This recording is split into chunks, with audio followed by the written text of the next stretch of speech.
no right to do that. When you supposed to wear that at, Fisher? With my man. What? You're not thinking you know wearing that? Night 10, and I show up with a bonnet on and Crocs. You know why I'm here.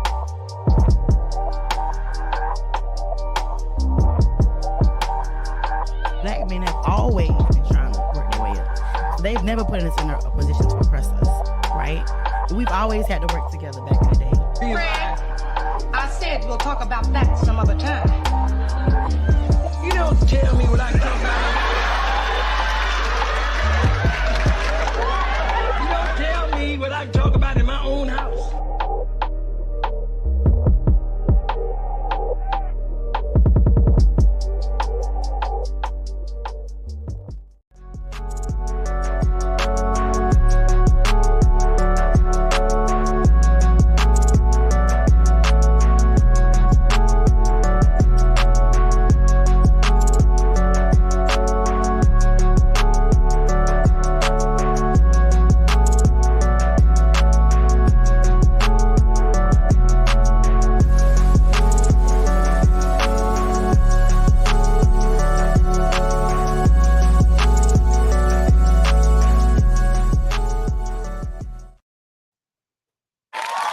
Yo, what's good? What's good? Shots fired!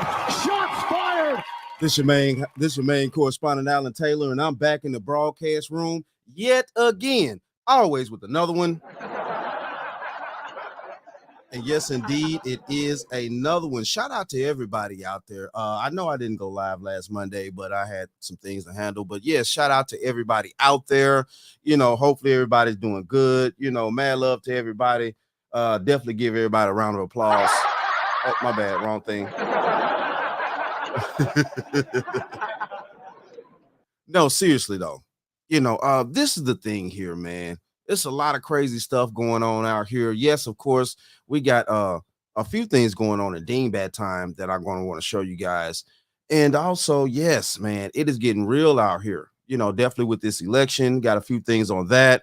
Also, of course, we're going to talk about, you know what I'm saying, Dani, you know, yeah, DUI action. You know, I think it's Quavo, he running. Hey, Quavo, make sure you got the bail money, though. Make sure he need to make sure you got the bail money. And you know, out in Atlanta, man, we got the ladies out there sneaking in contraband, you know, being 304s out here doing their normal 304 shit. But you know, give them a shout out, you know, yeah. It is what it is, man. But most of all, definitely the Venezuelan gangs, they're going crazy up in Colorado, kicking people out of their own homes and stuff like that. Man, hey, listen, look, it's going to get crazy. It is going to get crazy out here. But of course, what we always do about this time, let's get this show started out here. Let's get it started.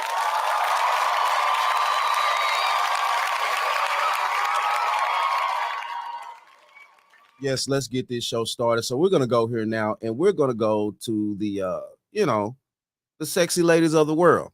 Let's break them on in right now, okay?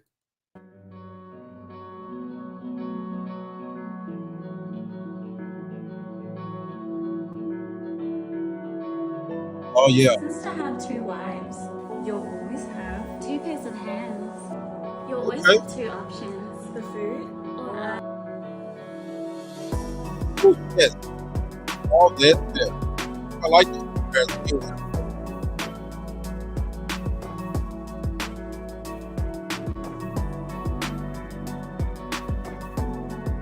That mocha chocolate. I gotta get the Starbucks right now.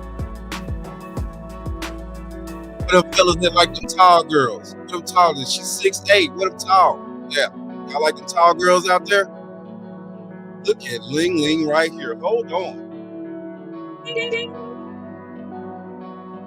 Got the Russian out there. I see that the Russian hotels come with good amenities in their hotel room. Okay? Look at that there. Islands, beautiful lady in the sand, on the beach. Oh, yeah.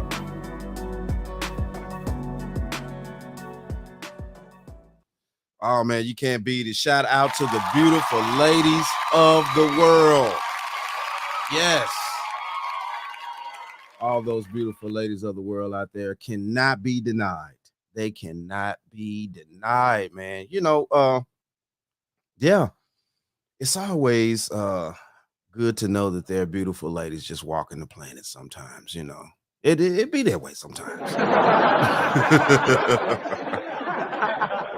All right. So yeah, let's keep this train on these tracks, and we're gonna go here now. We're gonna dive off into Dean Bad Time. Dean Bad Time signing in.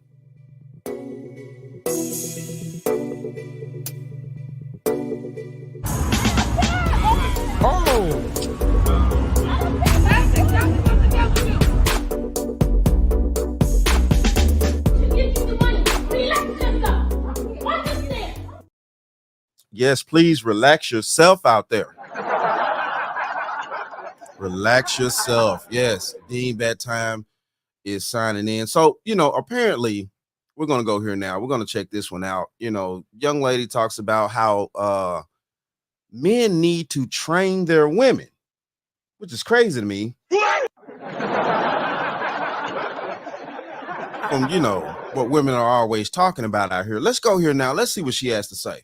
I'll say though, I feel like we need to normalize, and I don't want to offend no women when I say this. Offend them. But men need to normalize almost like training your woman. A lot of women have, we've been self-sufficient, independent. So we're used to a certain, paradigm. Sometimes you have to be patient enough to be like, no, talk to me like this. I'm your man. And you can't just be like giving up on your woman after the fifth argument. Sometimes it's going to take 15 arguments for her to realize, okay, this is how I talk to my man. Because I wasn't I wasn't trained for that.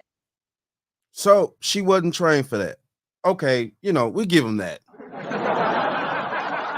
Because listen, look, throughout the past history, most women that grew up in two-parent households, they grew up seeing how to actually interact in a relationship. Nowadays, that doesn't happen. But she's she putting it on the table right here. Maybe men need to train their women. So let's go back here. Let's see. Let's break this down. I'll say though, I feel like we need to normalize, and I don't want to offend no women when I say this. Offend them. But men need to normalize almost like training your woman. A lot of women have, we've been self-sufficient, independent. So we're used to a certain, paradigm. Sometimes you have to be patient enough to be like, no, talk to me like this. I'm your man. Listen, look.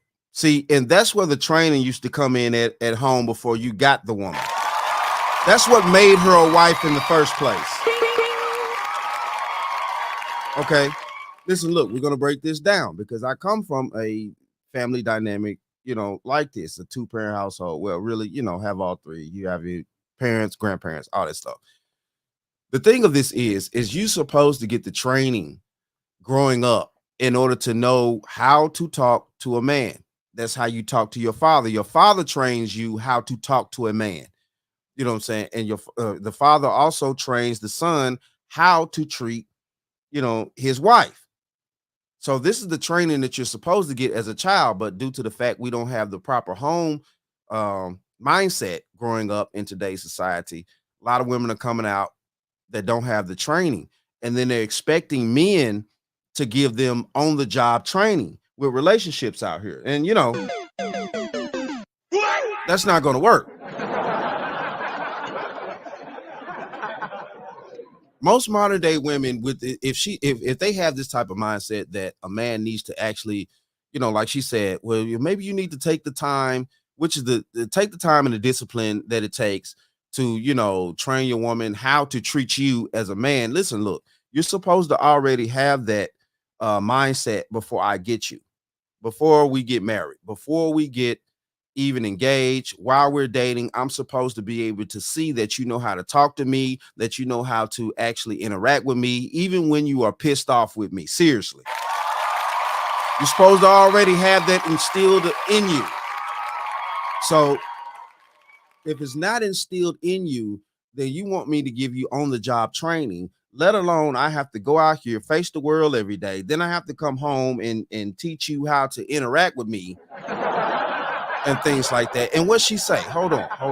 What did she say? And you can't just be like giving up on your woman after the It's gonna fifth take some argument. time. Sometimes it's gonna take 15 arguments Right. for her to realize, okay, this is how I talk to my man. She's Because I sitting. wasn't Right. I wasn't She's sitting. trained for that. 15 are no. No. So what the French toast is there to think about? 15 arguments or more to, actually what she used the word training out here. She said training. Okay. She said it. I didn't, So it's going to take 15 arguments or more to get you on board with with my position and my leadership. No, ma'am. That's just too much. I already have enough going on here with the world outside. You should have already had set training before I even got you. And see, this is where it comes into with the old school saying, well, he who finds a wife findeth a good thing. That's the whole point. That's the whole purpose of that saying. He who finds a wife finds a good thing. At the end of the day, though, that means you already been prepared to be a wife while you were growing up in the household with another wife. So what the French toast is there to think about? But you're a Dorito. Hold on. Wrong one. God damn it. You can't make this shit up. I mean, it's just the truth. It's just the truth. But it is what it is on that situation, man. Yeah. And that's just how it goes. Yeah. She's supposed to already have that knowledge and that discipline to know how to actually interact with her husband or boyfriend, whatever, before he even comes along. And that's just how it's supposed to go. All right. We're about to dive off into this next one right here. This situation right here definitely is going to talk about men that are being separated from their children. Here we go. I've seen situations where men have gotten so. I don't think that women know the emotional damage that they do to a man when it comes to taking their child away from them. To the point that a man will be okay with walking away to protect his peace, his livelihood, and his mental health, and say, fuck it, I just won't see my child because of the baby mothers and the shit that they go through. Because like I said, a lot of these women get so upset with these men when shit don't go in their favor, go their way, and when they're still emotionally invested in the man. But sweetie, I could have sworn you gave him back to the streets. You did not like him. So now if you don't like him, you don't give a fuck about him, allow him to live his life, allow him to continue to co-parent, allow him to show for the child, because now again you put the child in for defense, because your word's not gonna sting. When you curse him out, it no longer, it just rolls off his shoulder. Depending on what you say. So, but as soon as you start saying something about keeping that child away, a man to go to war for that. Good man, a good father, he ain't playing that shit. He is going to go to bat. He like, listen, bitch, what you're saying to me, none of that shit matters to me. But the moment that you start throwing them kids in for defense, baby, it looks very different. Oh, yes. Ooh.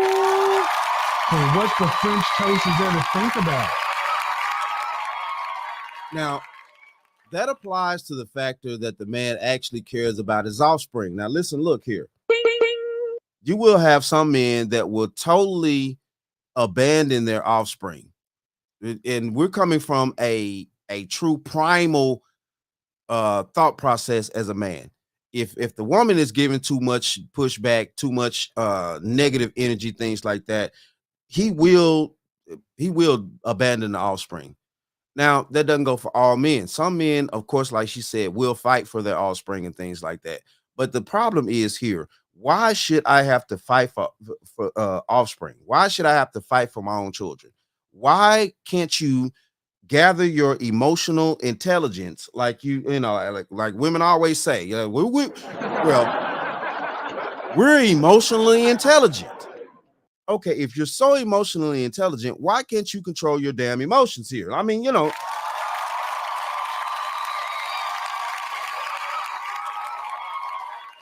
I'm just asking a question here. What is your damaged muscle head? You stupid? You ignorant, or you just plain old deaf? I mean, it's a serious question. Why can't the women control the emotional aspects? And it's not like they can't. I'm not going to give any woman an excuse, because I grew up around women that actually know how to control their emotions. I grew up around women that can do that. So, I know women can do that. So yes, it's a problem when women don't control their emotions and things like that. And yeah, I'm going to show you other examples of women not controlling the emotions, later on in the stream here, in the broadcast and things like that. Yes, man, it's crazy out here. A man should not have to fight for his children, man. That's ridiculous. That's unnecessary. And the thing of this is that at that point, the woman is off the rockers. Seriously. All right. So let's go here now. Apparently, a lot of people thought that, and this could be old footage, but I want to bring this up. A lot of people thought that we were going to head into a world, especially after with the 2020 situation happened, COVID, all that stuff. Apparently, these people thought that it was just going to be, off the site job access and stuff like that. They were going to be able to work from home and this and that and woo woo and okay. So let's go here now. How the tech industry collectively responds to the fact that their threats are not working. Dell fired everybody. 12,500 people now unemployed. The video reported that Dell wanted people to come back into the office and the employees refused and they won. Well, now they're unemployed. She's wondering how other companies, especially tech, will respond. They're responding already by firing remote workers. And the cuts have been increasing over the last year. 2023, over 80,000 cut. April 2024, almost 120,000 fired. Just 2 weeks into August, over 60,000 have been terminated. Corporations are already responding. If you're fully remote, you're more likely to be cut. And if employees are remote, they'll just fire you by email, Teams, or Zoom. I hate to say I told you so, but I told you so. Did employees really win by refusing to come back into the office? I guess so. If they were looking to get terminated, they got what they wanted. Good luck. Yeah, they got what they wanted. They told y'all to bring y'all tail back to work at the end of the day. Get back in the office, do your due diligence, make sure that you come back here and do some work. Seriously.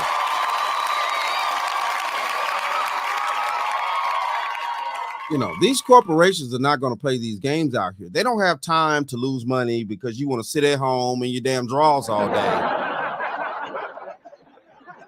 And drink your coffee and think that just, it's supposed to be okay. That's not how that's going to work. That is not how that's going to work. Okay. All right. So we're going to keep this thing moving and ding bad time. Listen, look, I got a dude here. He's trying to figure out why a good home cooked meal is not being cooked. Hold on.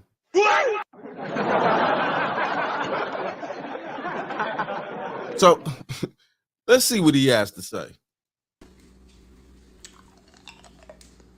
I don't smell no breakfast. That's good because ain't nothing cooking. It's a weekday. A weekday? Yeah, I'm not cooking breakfast on no weekday. You gotta eat every day. Yeah, McDonald's has a drive-thru. McDonald's? And it's hot until 10:30. So you ain't gonna get in there and crack no egg. You ain't gonna put no bacon on the stove. You ain't gonna do none of that. No, not today. You more than welcome to use your hands. I thought you was a woman. Mm-hmm. I thought you was a real woman. Yeah, I am. Well, you ain't showed me yet. Oh, okay. Maybe tomorrow. Start touching stuff. What are you doing? Woman, I'm finna cook me some food. I'm finna lose my mind up in here. You need your own set of pots, because you're not going to mess up my stuff.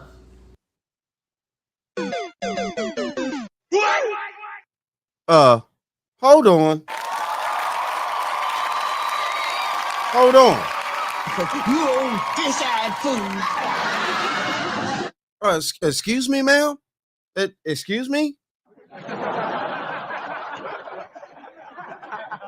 So okay.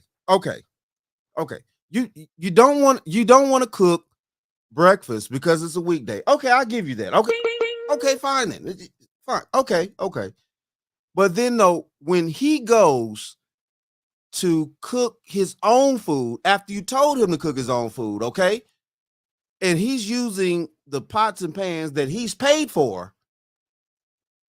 in his own house, then you're gonna tell him to not use the equipment in his house to cook his own food. Who the hell you think you're talking to? So what the French toast is there to think about? Excuse me? You know, McDonald's is hot and ready till 10:30. Okay, bitch, I don't want McDonald's. I want a good home cooked breakfast. Okay, you don't want to cook it? Fine. If I'm going to cook it, then I don't need to hear no mouth from you at all. Who are you talking to? But you're a Dorito. You was never chose. You're a Dorito, bitch. And you're mad that you're not chose. And you never will be chose. I bought these pots.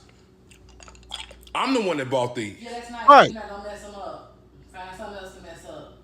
And if you saw them that's cheap, you can burn them up. Who is you to tell me to buy some more pots? What?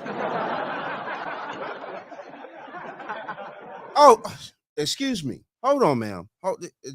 I can't wrap my head around this shit. Hold on. I just can't. I can't wrap my mind around this.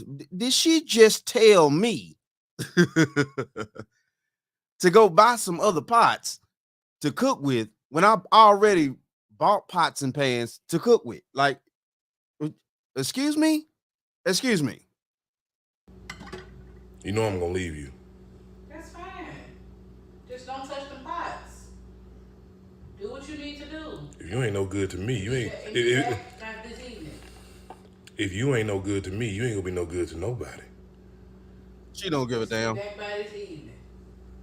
So you can take that trash out. She don't give no damn. Hey, listen, look.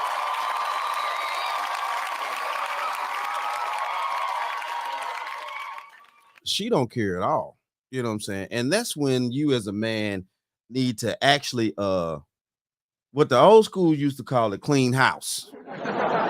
Yeah, at that particular point in time, it's time to clean house. So what the French toast is there to think about? Yeah, it's time to clean house, buddy.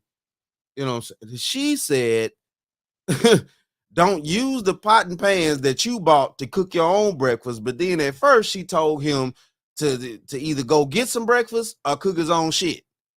Okay. See, that's you allowing her too much control in your house. That's too much. That's too much. I'm sorry. I would not allow that in my own home. I just can't fathom that. You know,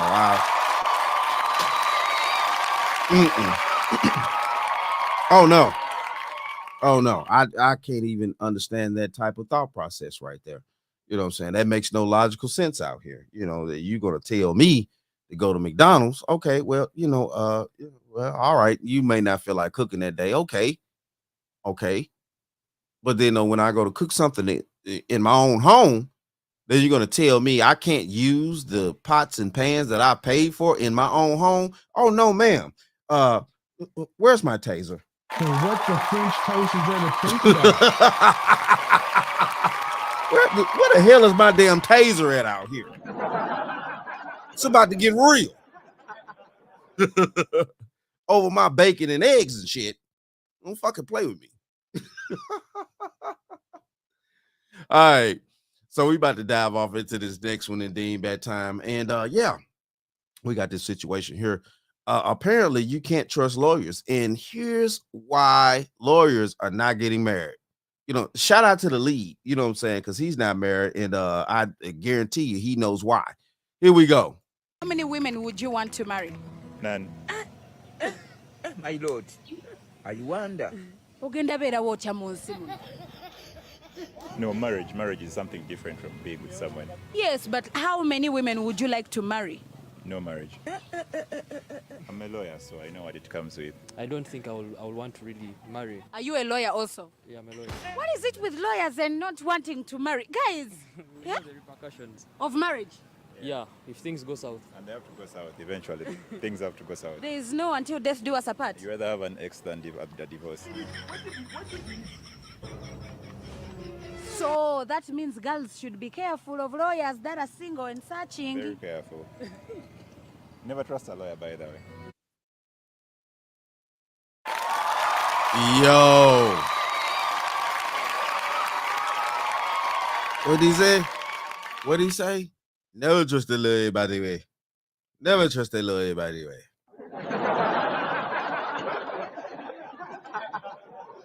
So lawyers have access to extreme knowledge when it comes to this marital situation in whatever country that they're in.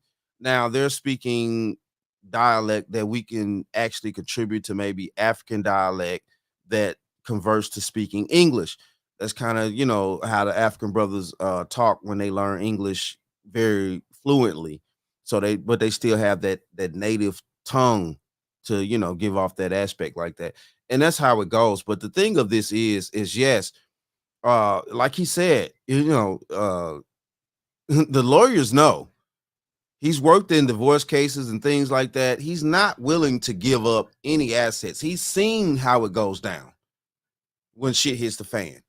He's seeing how it goes down when things are at its very lowest. And that's how it goes. And hey, listen, look, I understand. I definitely understand out here, you know, it's no game. It is no game when it comes to this situation right here. Hold on. Let's go back. I want to rewind. Let's hear it again. How many women would you want to marry? None. My lord, I wonder. Ogenda beera wootya mu nsi muno.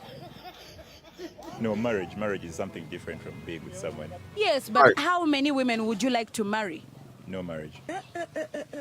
I'm a lawyer, so I know what it comes with. So whatever country they're in and things like that, they're able to marry more than one woman. And yeah, he clearly saying like, listen, look, no, I'm not finna marry none of y'all broads out here. Like, seriously. All right. I don't think I will want to really marry. Are you a lawyer also? Yeah, I'm a lawyer. What is it with lawyers and not wanting to marry? Guys, Yeah? The repercussions. of marriage. Yeah, if things go south. And they have to go south eventually. Things have to go south. There is no until death do us apart. You rather have an ex than a divorce. So that means girls should be careful of lawyers that are single and searching. Very careful. Never trust a lawyer, by the way.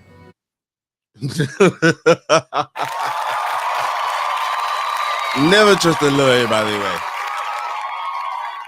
Hey, it is what it is, though, man. Listen, look, a lot of men in today's society are having an awakening, an epiphany, whatever you want to call it.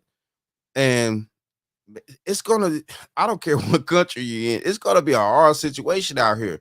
Women are running men off with their egregious ways and their greediness and their debauchery. Women are running men off, especially after men gain something, you know, and we get it, and it's okay. I'm all for it. Listen, look, ladies, you know, if you want, you know, you want to live your life, things like that, you want to be free of men, that's cool. Ain't nobody trying to keep you. You know, we all understand. We see on the internet, we see in day-to-day life, nobody trying to keep y'all no more. And that's cool. You know what I'm saying? That's y'all want to live y'all life, you're strong and independent, that's fine. But you're not finna keep marrying these men out here just for financial gain so you'll have a good retirement. That's not happening anymore. So what the French toast is there to think about? That's not happening anymore. You know, and it is what it is. You know, what she said, though, you know, so women should be aware of lawyers. I mean, it is what it is. Lawyers have the inside information on divorce on a major scale. Obviously, these two gentlemen are lawyers and they actually practice in maybe divorce laws and things like that, or the, you know, divorce cases. So yeah, it just is what it is. It's not gonna yeah, you're not gonna be able to get a lot of these men wrapped up in your legal aspects of providing for a woman for years at a time, even though you're not with that man anymore. It's just not gonna work anymore. All right, that was Dean Bad Time, people. Dean Bad Time signing out.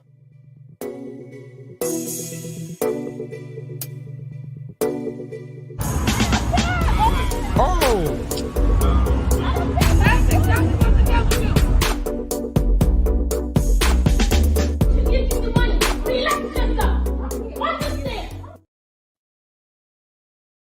So yes, that was deemed bad time. That was deemed bad time. And man, in this day and time, it's a lot of bad activity going on here. A lot of bad activity, which is sad, and things like that we're living in. Hold on here. Let me get my other stuff together out here.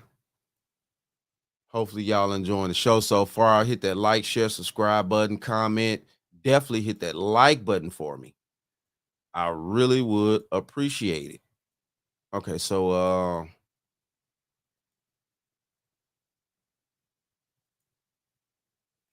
yeah, I got a couple of things that I want to get to first.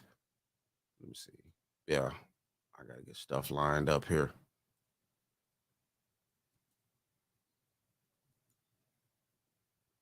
All right, so we got a few things before we get to the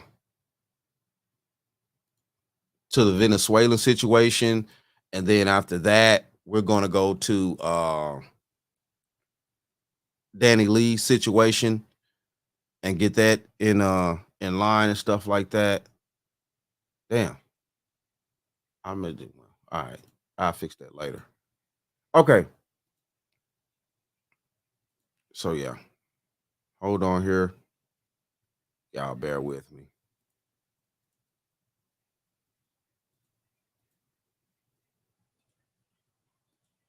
Okay, no, I don't want those yet. Not you, not you. Okay, so we're about to go here now. And we're about to go to the situation with Riley Gaines. Okay. She's a former athlete, competitive swimmer, things like that. And she's speaking on Kamala Harris.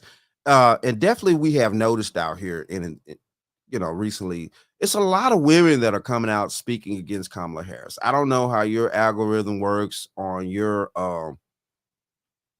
system of your internet, things like that.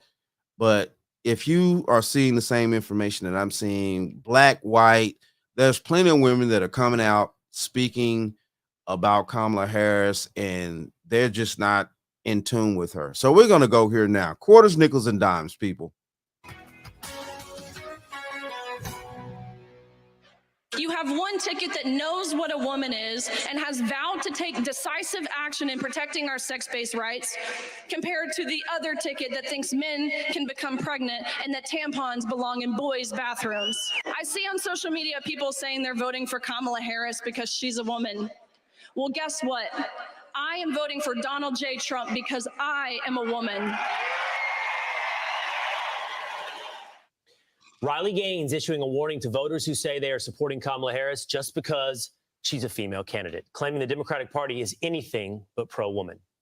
Outkick.com contributor and host of the Gaines for Girls podcast, Riley Gaines, joins us now. Riley, always so great to have you on. So you were at the rally and you're making the case. I mean, the Democrats try to pretend like they own women. They're the party for women. And what's your case for why that's not the case? Absolutely. Well, thank you guys. Always a joy to be on with you. This is coming off the heels of the DNC. We heard it from virtually every single speaker at the DNC. They talked about they are the party of and for women. They talked about a woman's right to dismember and abort the developing child in her womb. They used the phrase, my body, my choice. They spoke of healthcare freedom. Where was this healthcare freedom in 2020? This was not implemented, this bodily autonomy they spoke of. That didn't matter when it came to injecting yourself with an experimental, ineffective vaccine that has zero credibility. No, the Democratic Party, they were the tyrants who fired healthcare workers. They fired school teachers, active duty military members for not conforming with their autocratic mandates. And yes, they did. Listen, look. What the French toast is there to think about? I'm sorry out there. A lot of you people, y'all may not have long memories and shit. But I do. Listen, look, I'm at a point right here, and I want everybody to have a decent life, things like that. I don't care black, white, what race you are, gay, straight. I don't give a damn. I want everybody to have a successful life. But this economy, this situation that we're in, is all screwed up. This is messed up. We cannot sit around here and try to actually act like the policies and things like that that's been happening these past few years here are conducive to our pockets. Mainly, real talk, I'm not gonna lie to you. I'm worried about the money. I'm worried about the economy, everything for everybody. I don't care what you do, who you are, what you doing, skin color. I'm worried about the economy. Can we eat properly? Can we get proper gas? You know, it is what it is. Let's keep going. And so my message to voters, regardless of political affiliation, regardless of race, of religion, of sexual orientation, of any identity factor, my message to voters is that a vote for Kamala Harris is a vote against your daughter's future. We see, of course, the issue that I speak most frequently of, the gender ideology movement. We see how this movement preys on the most vulnerable, that being women and children. It's stripping away our rights to safety, our rights to privacy, our rights to equal opportunity. But it's also important to mention that just this week, we saw in Afghanistan, the Taliban implemented a law, the most oppressive law for women that we've seen thus far. Women aren't allowed to speak. They're not allowed to show any skin. They're not allowed to leave their house without a male chaperone. They're not allowed to even look at a man they are not related to or married to. Yet have we seen a statement issued by the White House? No, of course not. Women want a safe border. Women want a good and stable economy. And none of those things have been, we have seen from the Democratic Party thus far, and we won't in the next 4 years if they maintain leadership. Riley, what does it say to you? Look, the strongest demographic group in voting for Kamala Harris and voting for Democrats is single young women. That is their overwhelming strongest group. Now, you know, we can go into why, like, abortion is often a big issue with that group. Even though Donald Trump has said he's not looking for a national abortion ban, it pulls people in one direction. Kamala Harris is a female candidate, so. And I would like to speak upon that. The thing of that is that Donald Trump actually said that he would. I mean, he actually put it back in the hands of the states, each individual state, to decide what they want to do. And I get it, the reason why a lot of people want this to be a federal mandate, because once it's federal, the federal system does have the superiority over the states. But the thing of this is yes, it should be a state issue. I don't like the fact that we're trying to get the federal government just super deep off in everybody's personal business. Now, if you want to do what you want to do, then do what you want to do. But I don't like the fact that we're collectively trying to get the federal government in just every single little ounce of our daily lives. That's going to equal up to, you know, a emperorship or something like that. That's not going to be the people deciding. That's not. Can't give the government too much control over every damn thing. Sorry. A lot of people want to rally around a female candidate. Do you think any of the things you're laying out to us, and you're young, I mean, is anything that you're laying out you think is breaking through with that group, that single young women who are so reliable for Democrats? I think so. I think people my age, you know, just recently graduating college, we're getting out into the real world and we're seeing the effects of progressive policies. Again, forget the gender ideology movement. Look at how much groceries cost, how much gas costs, how much rent, how much your mortgage, how much all that costs. So I think when you're getting out into the real world, people my age begin to understand, again, the harm and the severity, the trajectory of where we're going if we vote for this same leadership again. Unfortunately, it takes time, it takes learning, it takes being exposed to tragic scenarios like what happened to me, like what happened to Laken Riley at the border. Again, all of this is because of the Biden-Harris administration, and you can expect it to continue under the Harris-Walz administration. Real quick, Riley, are we doing enough? Again, you're significantly younger than us. Are we doing enough to reach those young people where they're at with the technologies they engage with news on? Well, this is what the Democratic Party does so well. Mhm. I have been super enthusiastic to see Donald Trump appearing on Theo Vaughn's podcast. He's joining Sean Ryan's podcast. I think all of those things are wonderful. It's a great way to reach my demographic. He's now on TikTok. Again, it's just a good way to get people with my age, my youth, our eyes on the issues at hand. And we see Donald Trump as a real person. That was what was awesome at the RNC as well. I mean, there were many moments where Donald Trump was tearful. He was emotional. He was moved to tears. We saw his grandchildren around him. It's all an effective way to get people my age, pull on our heartstrings. Again, I think a page we can take from the Democratic playbook. Well, I think the Trump campaign is lucky to have you as a surrogate, Riley, and we love having you on. Thanks, Riley. Thanks, Riley. So yes, shout out to Riley Gaines.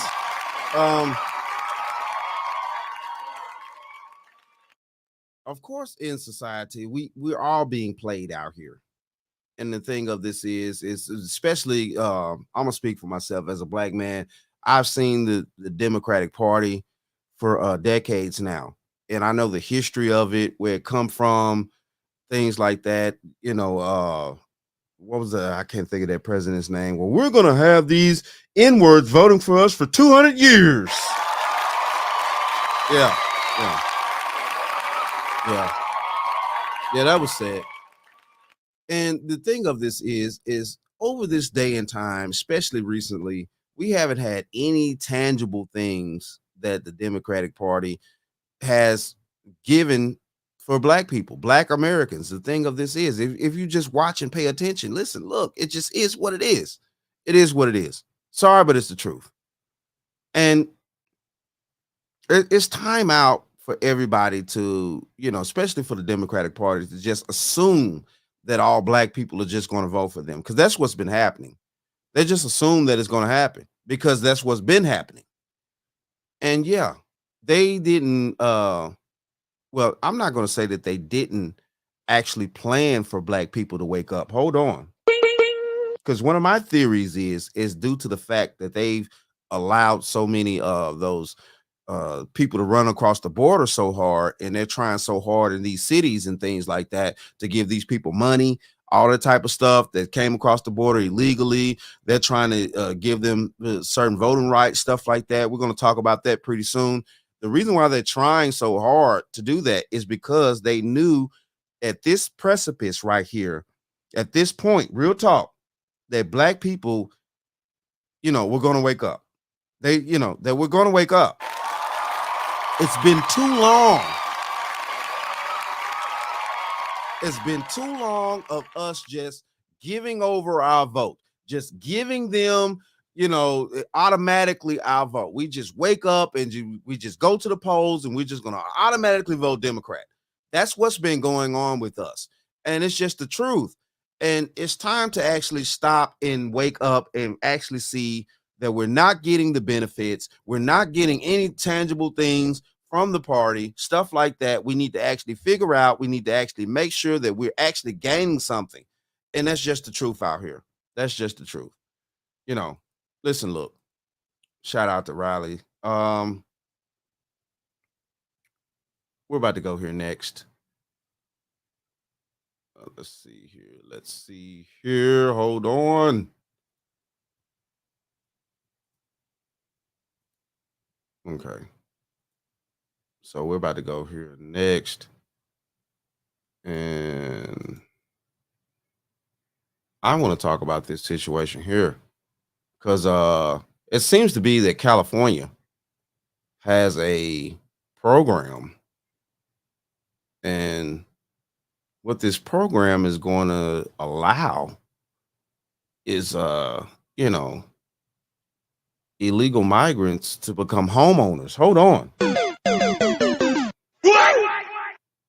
And as we know, throughout this country, the history of this country, before time, you couldn't be a homeowner unless you were actually a citizen of this country. So yes, if they're just going to give people that are not citizens of this country, that do not have a basic social security number, they can't pay into taxes, they can't get bank accounts, they can't do anything like that, where are we going? So let's go here now. Let's check this out. California has a program meant to help low-income first-time homebuyers get a down payment. William Lajeunesse joins me. William, could this program soon be available to illegal migrants?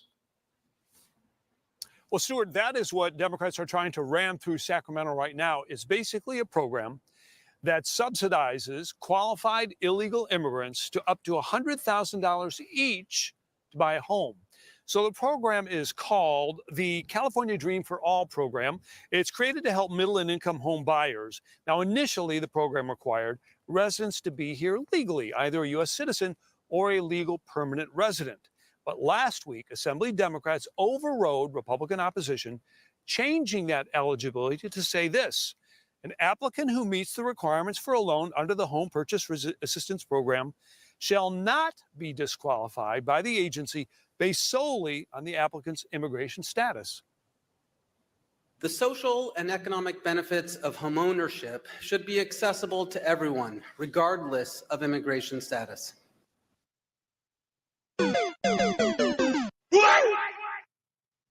So hold on here. As a natural born citizen of this country, you mean to tell me that now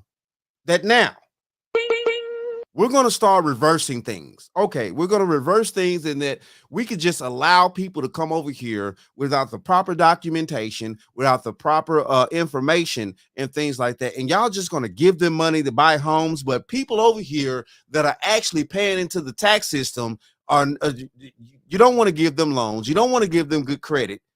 Well, not good credit, because you got to work on that. But you don't want to give them credit in order to buy homes and things like that. But you mean to tell me that you're just going to give these people money to buy homes, or either just put them in homes? What do we do?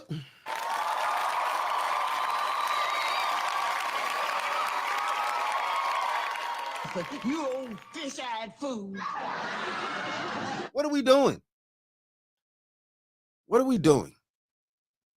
So you think that everybody deserves a home, even if they're not a proper citizen? And it's just not natural born citizens over here. There are people that came over here that went through the actual legal processes that it takes to become a citizen of this country. And they're even mad that our government is allowing these people to come over here, and they're just going to give them money. They're going to give them assets. They're just going to give them things that a citizen is supposed to be given. And our tax money is going to this. So the program provides first-time buyers with a zero-interest loan up to 20% of a home's purchase price. On a median-priced home in California, that's about $150,000 cash up front for each buyer, with their down payment and help with closing costs. So far this year, the program cost taxpayers about $255 million to help about 2,000 buyers. The bill is sponsored by a prominent Latino rights group with close ties to Vice President Harris. What the rest of the America needs to be worried about is the Kamala Harris-Walz administration taking these crazy California ideas and nationalizing them and taking them to the rest of the country. The country can't afford to buy illegal immigrants' homes. So eventually, Stuart, the state is repaid with a little appreciation. It is run by a state agency that will then help the immigrant obtain the other 80% of the financing. The bill is expected to pass this week. We don't know what Governor Newsom is going to do, sign it or not.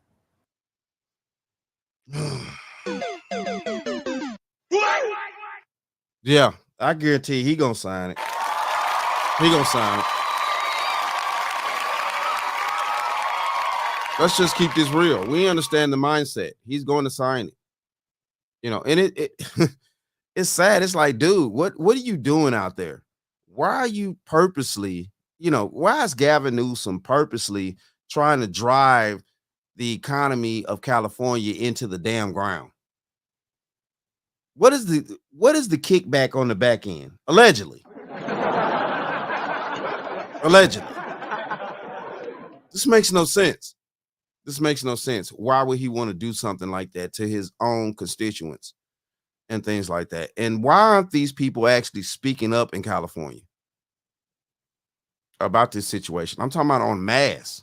What do you mean? Why aren't the people in California actually, like, listen, actually being selfish to a degree? Like, why are you giving, illegal people all these advances and things like that, but you're not giving the taxpayer citizens the advances? Of course, it makes no sense, but we're living in a day and time when dumb shit actually runs. And what the French toast is there to think about? Yeah. It's all stupid. It's all stupid.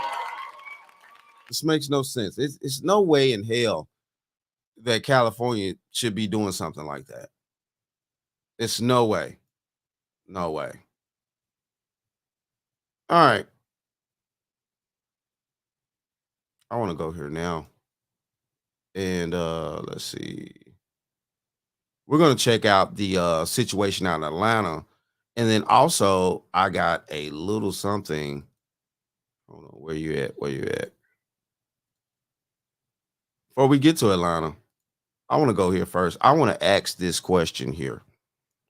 I want to ask this serious question. Now, this woman right here is being basically terrorized for telling the truth. Now, we should all keep our hands to ourselves out here, okay? In these relationships and things like that. But this woman has something to say, and I want you guys to really listen. Here we go. Ways. Damn, hitting shit. I don't give a damn. If you're a woman, you got a business putting your hands on a man. If that man knocked the shit out of you because you didn't hit him, okay. So you feel like That's if a gonna woman teach hits you a man, she to keep deserves your to hands- get beat? Is I- you saying did I that? say beat? She But can I'm take just saying, shit for all no, the because time. a man is She gonna, know. a She man know. has more script than a woman, so that's why I'm And saying she that. know that. She knows that before she go But hit what that if damn she man. full of emotions and she hit the man? Okay, then he's gonna be full of emotions and knock this shit right back out of her. And you think that's fine? That's what's gonna happen. And you think that's fine? I got 2 boys. No, you think that's And fine? I love them because I birthed them. I bought them here. But honey, if you putting your damn, if the woman putting their damn hands on you and knock the shit out of you from out of nowhere, and you hit her, I tell her, you hit my son. Okay, keep your hands off of him because I didn't told him not to be hitting on women. But I also told him to let no goddamn woman hurt you either. Mm-hmm. What you got to eat? I'm hungry. No. So, hey.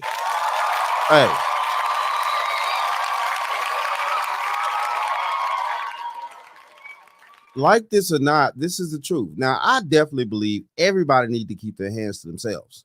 I'm sorry, but yeah, keep your damn hands to yourself. But this is the point right here. Like she said, at the end of the day, if the woman knows that the man is stronger than her, allegedly, well, not allegedly, it is true.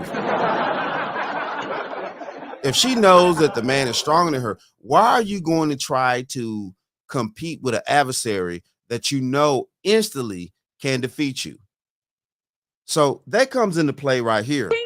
With my thought process is that you actually want me to submit and subjugate myself to your beatings. You want me as a man to diminish myself and my manhood to you when you're supposed to keep your badass hands to yourself. We both are. So, okay, let's break this down here. Ways. Damn, hitting shit. I don't give a damn. If you're a woman, you got a business putting your hands on a man. Right. As we all know. And the women back in the day knew this. They knew this. They just weren't running around putting their hands on men all willy-nilly like that.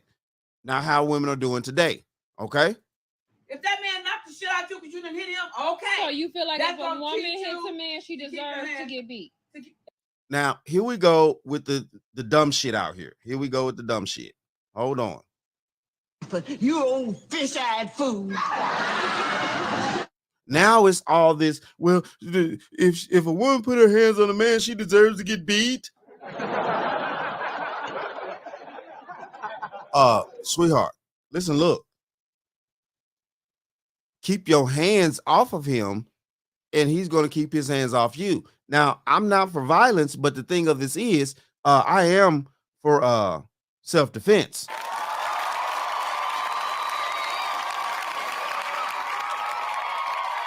And if you look on the internet, all these types of stories, things like that of women that set men up or women that do egregious things, put stuff in men's coffee, all types of crazy ass stuff.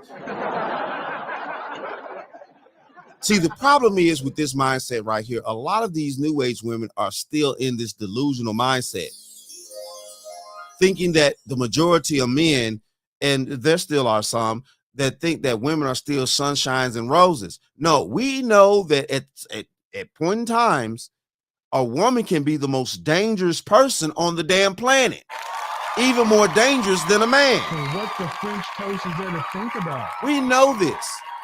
Most men are not sleepwalking out here. We're not. No, we're not going to allow you to put your hands on us anymore. We're not going to tolerate it anymore. Period. As you saying that. But But I'm just saying, no, because a man is gonna, a man has more script than a woman, so that's why I'm saying that. She know that. She knows that before she go. But what if she full of emotions and she hit the man? Okay, then he gonna be full of emotions and knock this shit right back out of her. And you.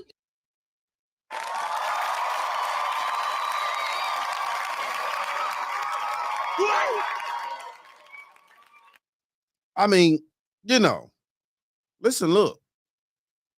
Self-defense is self-defense. Now, I know a lot of people out there, y'all have a hard time with this right here. Y'all will have a hard time. Like, well, as a man, you're just supposed to take it. You're just supposed to. How much am I supposed to take it? So I'm supposed to take it. Yeah. She now already put her hands on you. Okay. She already going there. The next step is her pulling out a butcher knife. The next step is her coming after you, with guns or anything like that. I'm just supposed to tolerate it. So what the French toast is there to think about? I'm just supposed to tolerate you? Putting your hands on me? Well, you call the cops and it's okay, fine then. Cool, let's call the police. Regardless of whether you touched her or not, who they're going to believe first? It's not going to be you. It's not. Regardless of whether you put your hands on her or not, you're still going to jail. You're still going to go. And it takes old school women like this to actually tell these younger women what the biz is here. She telling that young woman, keep your damn hands to yourself. Oh, you do. Well, what if she's emotional and she put her hands on? Okay, control your damn emotions, woman. That as a human being, that's what you're supposed to do. Control yourself. I'm not responsible for you not controlling yourself. That's what you're supposed to do. Not sit around here being a bat all day and thinking that you could just get away with any damn thing. I'm going to defend my life. I'm going to actually defend my life, because at that point, when you decide that you're going to place your palms, your dirty hyena ass palms on me, I'm going to defend myself by any means necessary. So what the French toast is there to think about? Think that's fine. That's what's gonna happen. And you think that's fine? I got 2 boys. No, you think that's and fine? I love them because I birthed them. I bought them here. But honey, if you putting your damn, if the woman putting their damn hands on you and knock the shit out of you from out of nowhere, and you hit her, I tell her, you hit my son. Okay, keep your hands off of him, because I didn't told him not to be hitting on women. But I also told him to let no goddamn woman hurt you either. Yo. I mean, I was told the same thing. I don't know what a lot of these men been told out here by their mothers. you know, I guarantee you they probably hadn't been told nothing, but you know, women are sunshine and fucking flowers out here. And if she ever do anything to you, you just supposed to allow that woman to do whatever to you. She could put bleach in your coffee. She could scratch up your car. She could bust your windows out. She could you know, she could hit you, kick you, punch you, stab you, do whatever. That woman could do whatever she want to do to you. But as a man, you're not supposed to defend yourself at all. You just supposed to take it.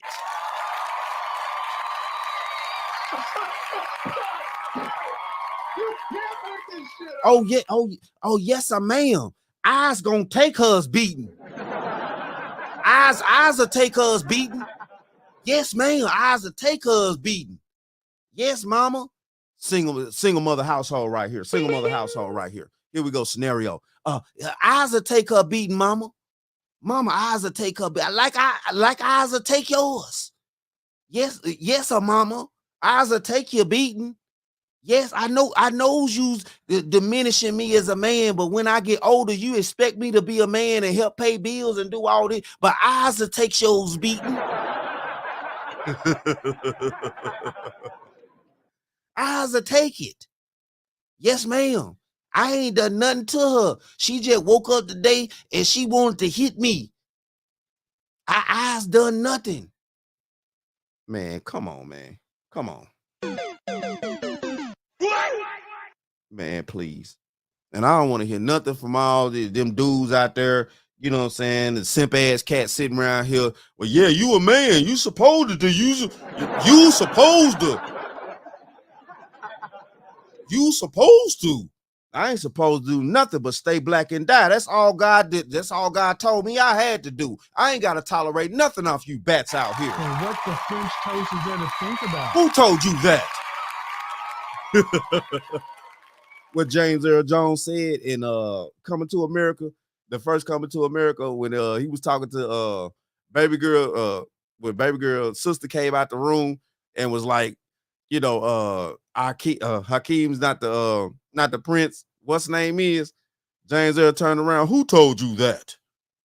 Yeah, who told you that? Yeah, your mama probably did out there. You know what I'm saying, man? Please. Even the women in my family told me not to tolerate no crap like that. Yo, all right. So we got the next situation here in the broadcast room. Shout out to everybody out there. Hit that like button for me. Subscribe, comment. It is what it is, though. It is what it is, though. The show gonna keep going on. I don't care whether you like it or not out here. You know what I'm saying? Real talk. Real talk. All right. So we got that one out the way. Let's see here now. Where am I going to go? All right, let's go here now. Let's check out this situation here in Atlanta, man, with these chicks sneaking all this stuff into the prison. Let's go here now. New at 6, phones and more smuggled into the Fulton County Jail. Tonight, the Fulton County Sheriff's Office confirms it has an ongoing corruption investigation and 4 security officers who work for a contract company arrested. Channel 2 investigative reporter Mark Winnie is live at the jail where he's been poring over the warrants against these 4. Mark, you found some allegations that seem shocking. Yeah, a Fulton County Sheriff's Office official says this investigation started in May and more arrests are expected. But for now, 4 young women are residents of the jail where they worked until yesterday. They work for strategic security. I can confirm that they have all been terminated. The Fulton County Sheriff's Office says it turns out 4 security officers working for a contractor at the county jail were security problems. Records suggest Briasha Tate admitted using a book to hide phones. Allegedly confessed to smuggling in cell phones in a cutout inside a book. Yes. Now one might say that Fulton County Sheriff's Office is throwing the book at her. After a corruption investigation, we counted 10 criminal warrants naming her. Records indicate after she reported to work Tuesday, she was transported to the Jail Investigations Unit's office, and that Ms. Tate stated she had sexual intercourse with an inmate inside of the bathroom in the tower on floor 7 South on 3 separate occasions. That Ms. Tate stated she brought a total of 6 cell phones inside of the jail and gave them to the inmate. That Ms. Tate stated she cut portions of the pages of the inside of a book and concealed the phones inside of the hole in the book. That Ms. Tate stated she brought strips, paper laced with chemicals used for smoking, inside of the jail on 2 separate occasions. That Ms. Tate stated she received payments from the inmate via Cash App for the contraband items she brought in and gave to him, and that her Cash App payment summary from the inmate showed a total of $1,682. We can't screen for integrity. Natalie Ammons of the Sheriff's Office says terminated security officer Regina Harris faces 3 warrants related to a contraband cell phone provided to an inmate. Ms. Ammons says terminated security officer Lacuna Ballard is accused of sending explicit photos and videos to an inmate, plus a couple of conspiracy charges involving conversations about how to bring cigarettes and cell phones into the jail. And Ms. Ammons says terminated security officer Anisia Silas faces a conspiracy charge involving a phone charger and a charge involving giving an inmate unauthorized food, namely a chicken pot pie.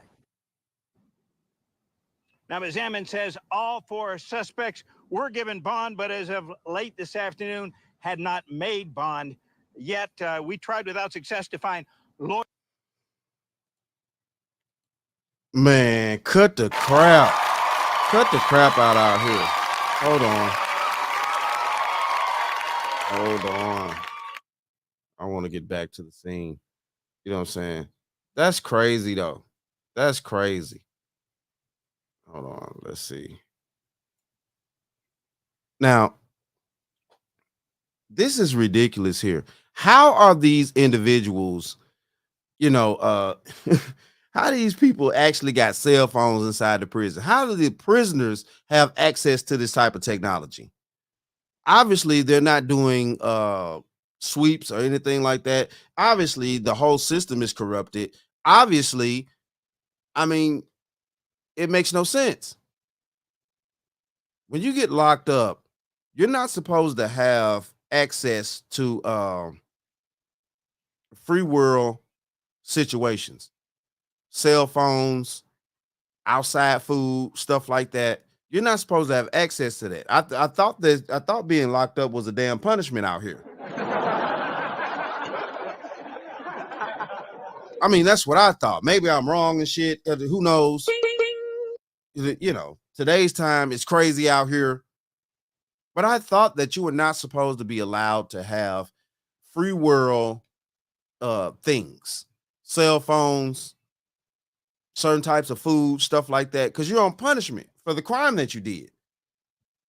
But then now you got these bats around here that's sneaking in cell phones, probably drugs, other types of things, sending sexual photos to inmates on their cell phones within the cells and stuff like that. What is the justice system doing out here? What is going on? What the French toast is there to think about? You can't make this shit up. What is the justice system doing? How are they allowing these people to have access to all this buffoonery? And then, hey, listen, look, it is what it is out here. I suggest that you ladies out there that decide to take these jobs at these prisons and things like that, y'all know y'all like the dudes and stuff like that. Y'all get up in there, your coochies is hot and all that other type of stuff. Yeah, I suggest that I don't suggest that women need to work in males' prisons. Real talk. I don't think women need to work in males' prisons. It's too much of a liability. It's too much of a big ass link in the chain. Not to say that men working in males' prisons can't have links and chains and stuff like that and maybe take payoffs sometime and stuff like that. But I don't think it's going to happen the same way like it can happen when women are being allowed to be guards in the prison system. Women are more subjected to dealing with, men like that. As we all know, in today's society, most women do like the bad boys. And of course, the prison's full of bad boys out here. Let's just, So yeah, they're gonna do anything that, you know, dude wants and this and that. I mean, it just is what it is out here. It just is what it is. No, I don't think women should work in the prison system, in the male prison system at all. Yeah.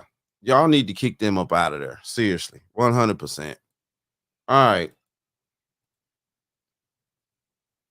Let's make a move here. Let me see where I'm at now. Before we go there,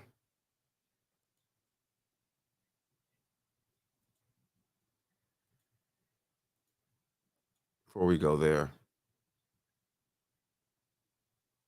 right, before we go there, I'm gonna take me a little break real quick. And yeah, I'll be back. Y'all hold on.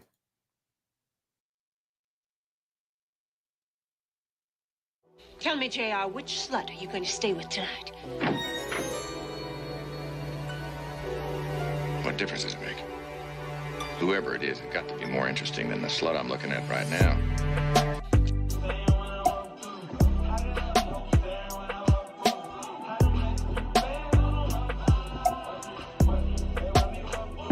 We knew.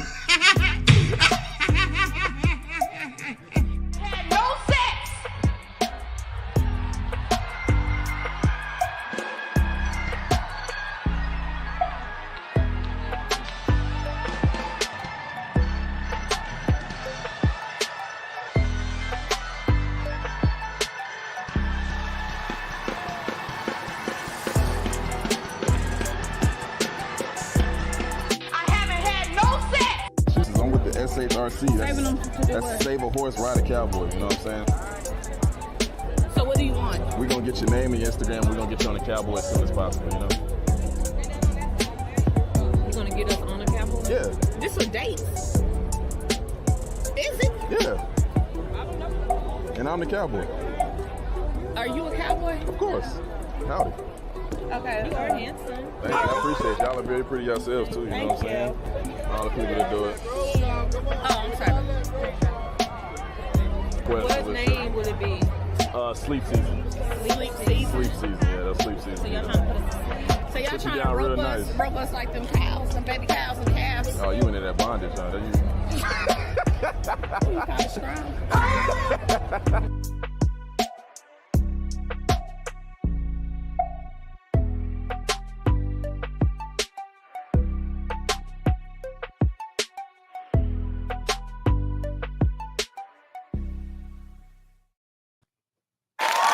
Yes, I am back. I am back. Okay, so yeah, we're about to keep this show rolling and things like that right up here in the broadcast room. You know what I'm saying? Shout out to everyone. So, okay. We're about to get off into the Venezuelan situation, but I'm going to go here first right now. And we're going to go to the ADOS and see what they have to say just a little bit here. Let's go. We've been touching on the issue, but, you know, a century ago or more, the top Black leaders in the country were critical in different ways, but critical of immigration, whether it was Booker T. Washington or Du Bois, who were pretty much diametrically opposed in every way you could imagine. Du Bois ended up as a communist, and Booker T. Washington was a self-help guy who, palled around with Teddy Roosevelt, and then Marcus Garvey, obviously. But they all agreed that large-scale immigration, and back then it was mainly legal, but it was still large-scale immigration was a problem. They believed their eyes. Right, exactly. It was sort of, what is it? It's a struggle to see what's in front of your nose or something like that. But there isn't really much of anything like that today. And it's not just among Democratic leaders. Obviously, there are some Black Republicans who are critical of immigration, but even there really isn't the same level. In other words, there's nobody who makes even, I mean, let's just, and I'm not picking on him, but Tim Scott's a pretty high profile, is talked about as potentially vice presidential candidate. Maybe he says something about, well, we need more border control or something, but that's just an easy thing for politicians to say. Why aren't there more Black leaders, prominent people, no insult to anybody here, but I'm talking about the top people in the country who are willing to talk about immigration? The issue. Yo, hey. And what the French toast is there to think about? There we go. There we go. And why isn't that happening? Where are the black top leaders? This is the reason why the Democratic Party hasn't been respecting us for a number of decades now. We don't have any real true leaders that are actually just basically focused on the black community, like what he said back in the day. Marcus Garvey, all those leaders, things like that, that they had, that black people had back then. We don't have them now. Everybody sold out. You know what I'm saying? Shit. You know, Jesse, he's somewhere dealing with his son, taking money and shit. Al, he got his own show out here. You know, he wearing a cape and stuff like that. I mean, Jesus Christ. You know, we haven't had any true black leaders in the black community for a number of decades. A number of decades that are actually dedicated to black people. And the thing of this is the reason why we haven't been getting the respect from the Democratic Party for so long is because we don't have leaders in our community that stand on business, and they know that our community is a fucking joke out here.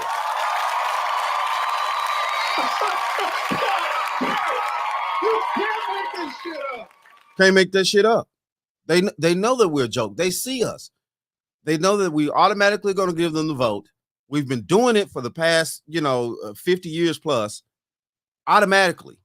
Just waking up, giving them the vote, regardless of city, state, town, also on government, just been giving them the vote without asking for anything, without, standing on business. We have no true leaders in our community anymore, and we're truly diminished.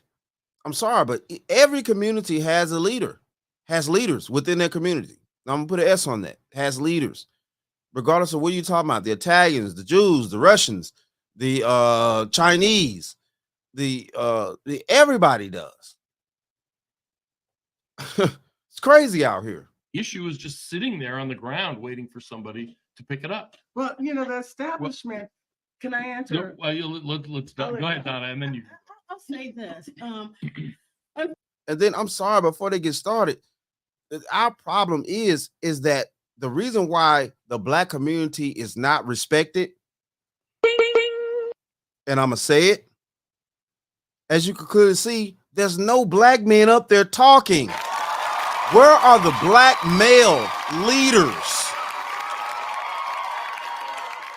And I know y'all want to sit there with, damn, Alan, like, why you got so, are you misogynist or this or that? You could call it whatever you want. You could call it whatever you want.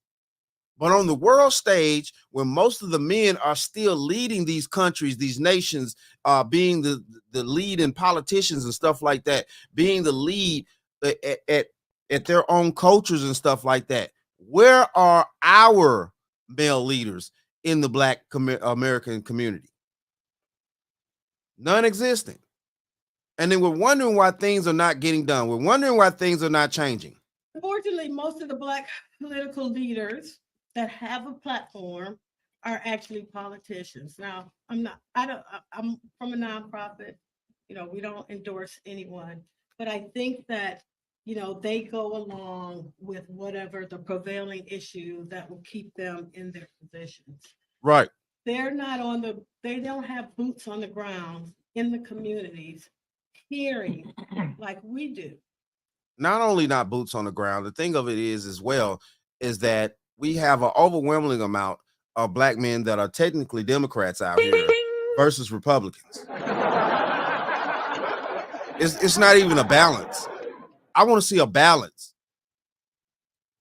From the people that think this is important. The other thing is, you'll see prominent community leaders on the local level talking about the destruction of illegal immigrants. What's problematic is they're not given a platform. When you have a mainstream media whose primary concern is making sure narratives are consistent whatever the agenda is.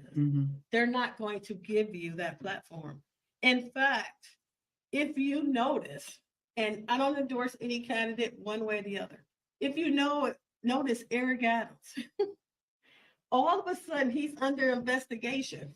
And many of the members of his team, because he's gotten out of step with what the narrative needs to be. So, but there are people who want to. That's what happens when you get out of the narrative. Eric Adams, Democrat, Chicago. The thing of this is yes, you know, he's slowly but surely seeing what's happening up there in Chicago. And through some miracle or whatever, he may be trying to wake up. Maybe. That's a huge maybe to me, you know. I mean, it just is what it is. But yes, Jesus Christ, it's crazy out here. No, we have no true Black male leaders in our community anymore. Speak up. I have many of them. We just have to have people who are brave enough to be able to allow their voices to be heard. And so that is the biggest issue. It's the platform, not the people in the community who are saying this, because you go to New York, in the Bronx, you go to New York City, you go to Chicago, you can go to Atlanta.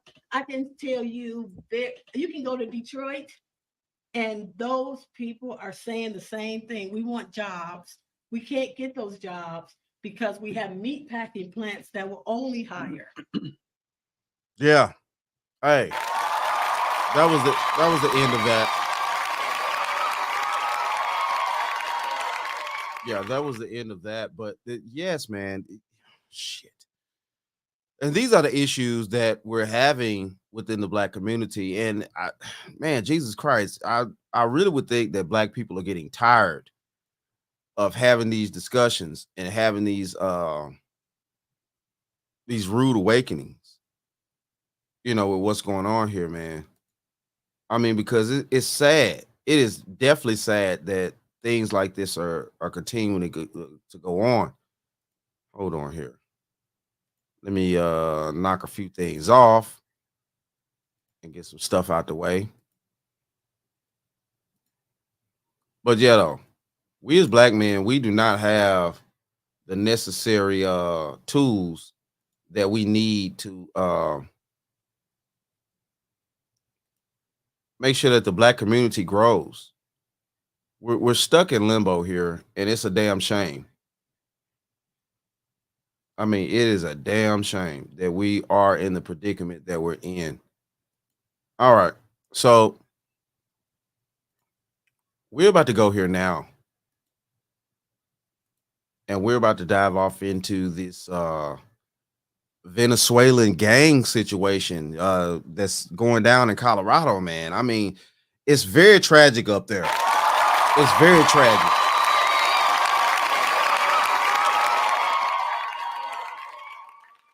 It's very tragic in Colorado, man. Jesus Christ.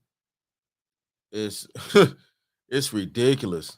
It is ridiculous. So, all right, let's go here now. I want y'all to check this one out. You know, this is a little situation in Aurora, Colorado. Let's go here now. Let's see what's going on to a degree. Shout out to Colorado, man. Hopefully they get their shit together up there. Politicians, all the type of stuff. They fail in Colorado right now. Here we go. Nigga, the Venezuelans is taking over. They just jacked them? Oh, me. These niggas is out here tripping. Bro, damn, they done made a mess of shit.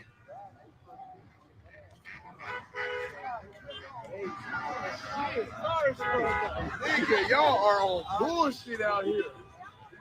That is on bullshit. Oh, shit. What the Yeah, they're tripping. Nigga, they cracking off in the air and everything. They driving over the... Nigga, we almost just got hit.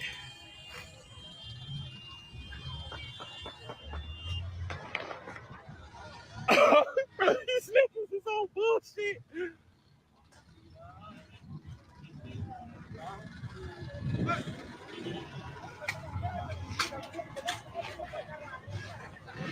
I'm trying to record, but I gotta watch the. So my question is, of course, you know, back in the day, we as black people, we had our own little gangs and stuff like that over here in America. Where are the black gang members at out there? Where they at? So what the French toast is there to think about?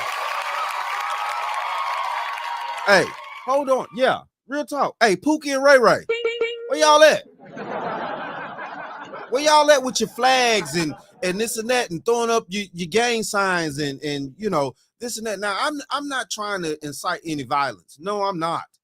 No, I'm not. But the thing of this is what I'm talking about here is that back in the day, we as black people, we had gangs and stuff like that in our community, and we had issues with each other's gang and stuff like that. So yeah, now y'all just gonna let these Venezuelan gangs just roll on in out to y'all communities and stuff like that? Well, I mean, what's going on?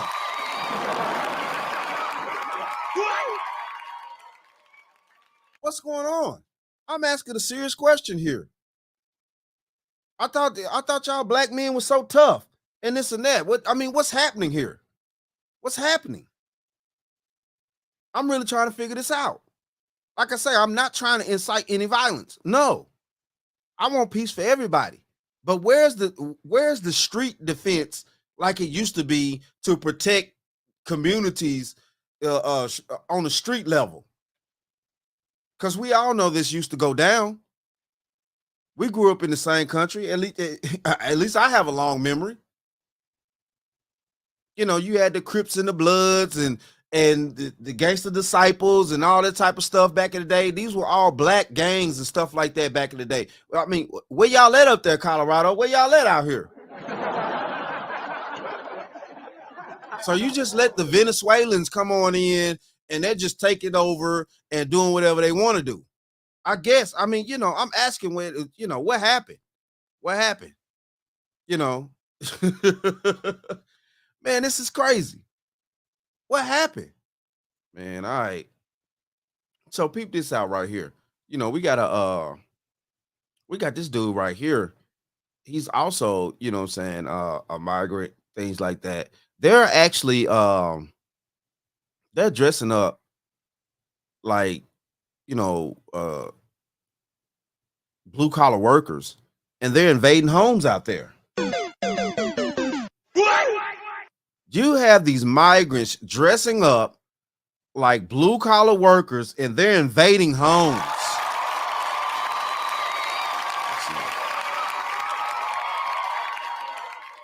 3 foreign men forced their way into families' home after posing as Amazon delivery persons. Man, come on, man. Can't make this shit up. It's a short clip, so let's just see.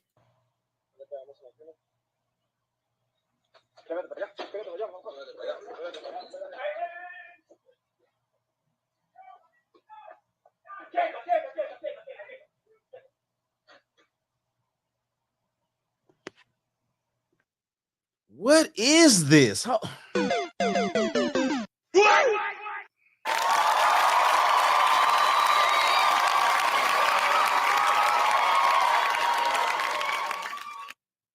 What is this? This is where it's going. And why don't anybody in these households have any true self-defense?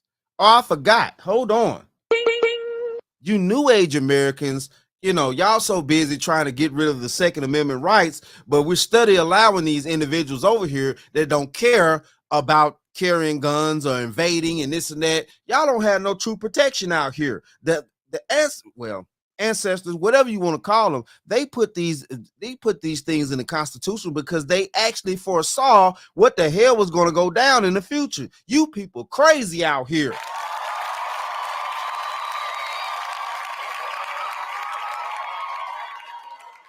We need the Second Amendment right more than ever now. What you think this is? What you think this is? Man, come on, man. Man, you can run up in my house all you want to. All right. Yeah. Come on with it. This is crazy. Man, it's all so ridiculous. All right. I got another one for you guys. and things like that. They're going to. We're still talking about the Venezuelan situation in Colorado, man, and it's totally ridiculous out here. It is totally ridiculous.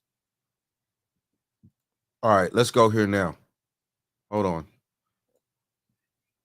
The violent Venezuelan prison gang known as Tren de Aragua has made a name for itself in the United States. And just in the last couple of days, Homeland Security Investigations has sent out a memo to its staff stating that there are direct threats to police in local areas of the United States. That includes Denver as well as Albuquerque. Now, these threats are, quote, to green light attacks on cops and shootings of cops. The memo, which went out this week, cites, quote, credible human sources from Colorado that have made the information available to law enforcement. And the source of the memo is from the Chicago Homeland Security Field Office, where authorities say that there is already a presence of the violent gang. Now, many of its members have been known to come into the United States in recent years, with Border Patrol only tracking their movement since March 2023. There have been about 70 encounters of Tren de Aragua members at the border. Now, in addition to that, they've done a huge recruiting efforts in places like New York City and Chicago, as well as other sanctuary cities like Denver now. Denver has received about 42,000 migrants in the last. And see, this is the thing. I mean, listen, look, they come over from the border, they just spread out California, Colorado, you know what I'm saying, Illinois, New York, things like that, all these sanctuary cities, they didn't spread out. Like she said, they're trying to recruit. They have been recruiting. And we're sitting here with our head in paper bags and shit in these sanctuary cities. But see, the problem is within these sanctuary cities, they have such strict gun laws on the actual American citizens to, at the end of the day, like I keep saying in multiple videos that I've said before, criminals don't care about gun laws. So what the French toast is there to think about? That's why they're criminals. You can't make this shit up. You cannot negotiate with the barbarians at the damn gate. And the barbarians are no longer at the gate. They're inside now.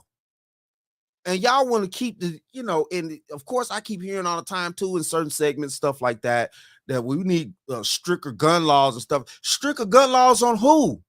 What, the citizens that need to actually have the guns to protect themselves against these idiots that's coming across the border that we are technically allowing to come across the border in our own countries and things like that. And criminals don't care. That's why they're criminals. They don't care about the laws. They didn't care about the laws back in their home country. That's the reason why half of them bats was in prisons and shit like that. What are we talking about out here, people? This is crazy. So what the French toast is there to think about? Man, we got stricter gun laws on the citizens, but criminals don't care about laws. Okay, I guess. Last couple of years, and that's the most per capita out of any U.S. city.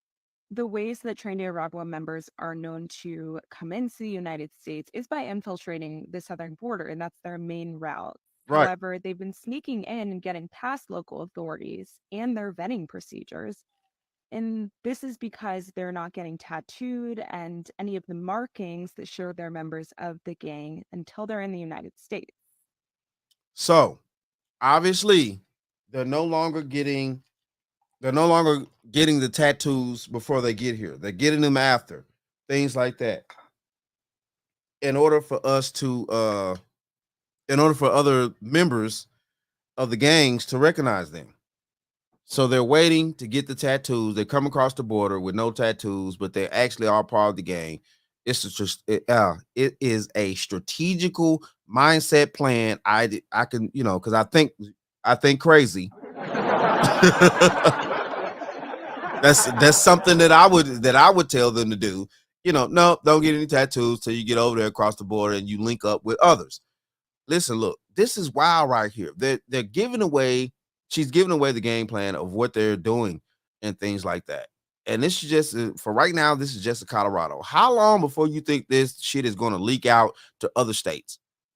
Now, I guarantee you that they're in the sanctuary cities. Yes, the sanctuary cities are giving these people a tremendous amount of funds and stuff like that. They're actually funding these gangs, through the through basically also through their women and children that they also have coming over here. It's not just they're probably more male immigrants coming over, but there still are women and children that are coming over, and those women and children are going to stick to the type of men that they know. Those women and children, those Venezuelan women and children, stuff like that, they're not going to want to deal with American men like that. They're going to stick to who they know. So yes, if he happened to be a gang member, whatever, it doesn't matter to them. He's going to go out and provide for them. That's who she can trust out here. That's who that Venezuelan woman can trust. And we're not thinking these things through out here. That's who that Venezuelan woman is going to trust. She's going to trust Vazelo, however you want to pronounce the name. I don't know Venezuelan names, but just follow me on this. She's going to trust that man. So yes, if he's a criminal, he's going to do criminal shit. But she's getting the government amenities, definitely, and he's also probably getting a little something that's allowing him to get hold to guns and drugs and other types of things that builds gangs and stuff like that. It's just like how back in the day, the CIA dumped a lot of guns and drugs into the black communities and things like that, and promoted this situation that what we had back in the day as far as the gangs and stuff like that within the black community and things like that. So yes, it's kind of working the same, but it's a different degree. These are not natural born American citizens that they're giving this money to. And that money that they're giving these people is allowing them to be able to buy and actually under the table buy things that they can't be tracked tax wise or on paper, anything like that. So yeah. Border Patrol sources tell us they can't really do thorough vetting of Venezuelans in general because Right. the Venezuelan government doesn't share information on its own citizens with the U.S. And the U.S. needs to demand that information be shared. We need that information that these people are coming over here like that. We need that information.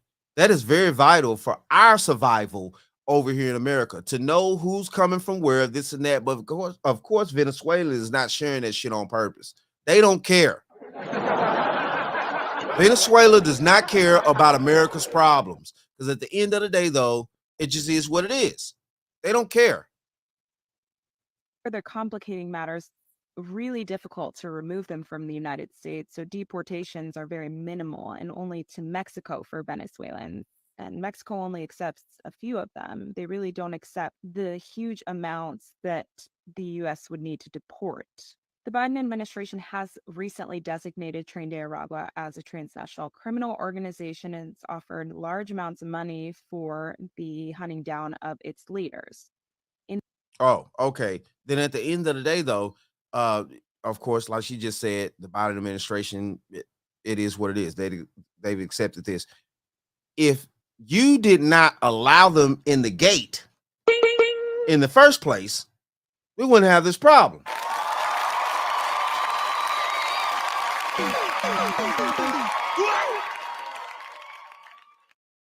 Where's the border czar? Where's the border? Oh, I'm sorry.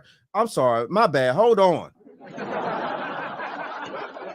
The border czar are too busy out in Atlanta with Megan Thee Stallion, watching her shake her ass all over the fucking stage and shit. Oh, I forgot. And what the French toast is there to think about? Oh, I forgot. You old fish-eyed fool.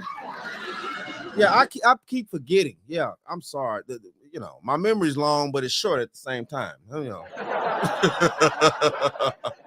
the United States, several of the gang's members have been tied to prominent crimes, including last month's shooting of 2 NYPD cops by a Venezuelan migrant who's tied to the gang. That migrant later admitted to being tied to the gang and also getting tattoos for the gang in the United States after he arrived from the border. He also later admitted that in New York City, migrant shelters are hubs for gun smuggling for the gangs, which are using food delivery bags to bring in their guns to the shelters. In January, the gang is also believed to be. So now y'all see how guns are being shipped. Here we go. Hold on. Let's go back. I want to hear that one more time. Now y'all seeing how the guns are being shipped. Okay. City, migrant shelters are hubs for gun smuggling for the gangs, which are using food delivery bags to bring in their guns to the shelters. So they're using migrant shelters up in New York to bring in the guns, dispersing them, things like that, food shelters. It's all undercover. Of course, that's how the criminal element always have rolled. Even we know this in this country because we've had our own criminal element within our own citizens, the mafia, gang members, stuff like that, our own personal gangs over here in American society. We know how the criminal element really moves. And this is what's going on here. They're moving the same way. They're taking a page from our own book and stuff like that. They're coming over here, moving the same way that our criminal element used to move before we applied the RICO charges and all this other type of stuff. Hold on. Matter of fact, where RICO at? Hey, You'll thank me in the morning. You ain't right, man. Oh, I'm right. You'll see. Where RICO at?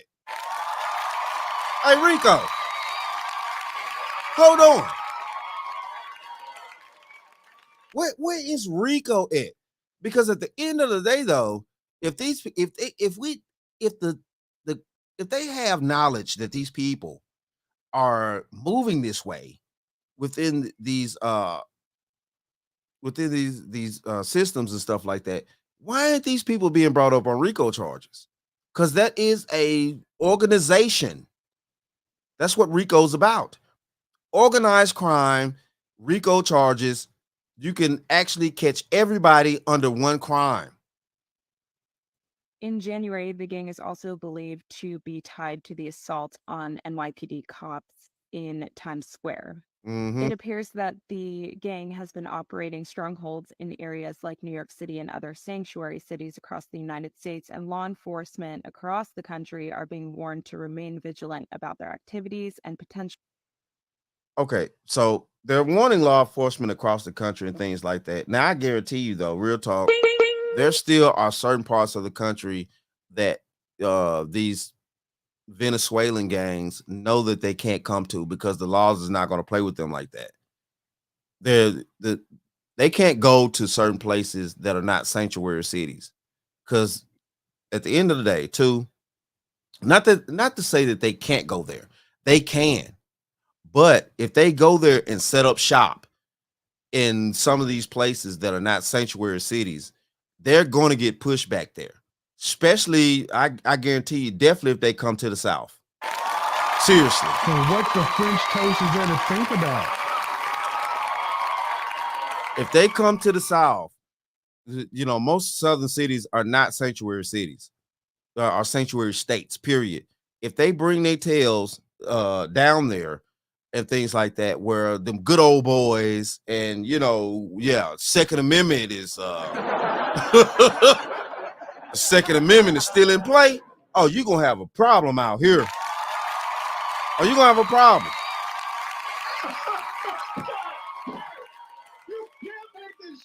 Yeah, you're going to have a problem.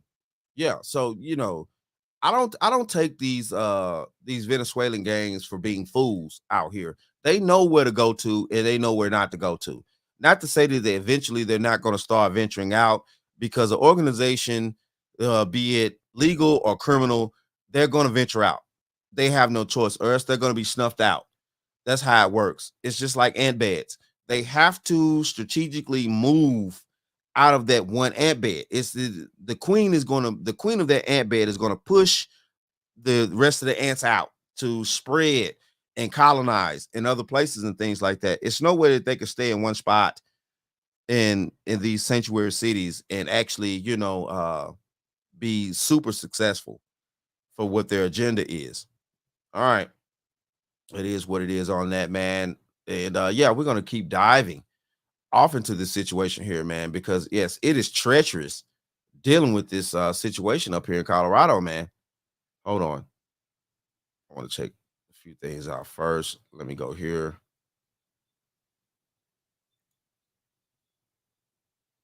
Okay.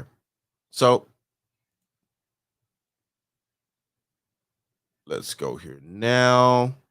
Oh, my bad. Hold on. Let's go here now.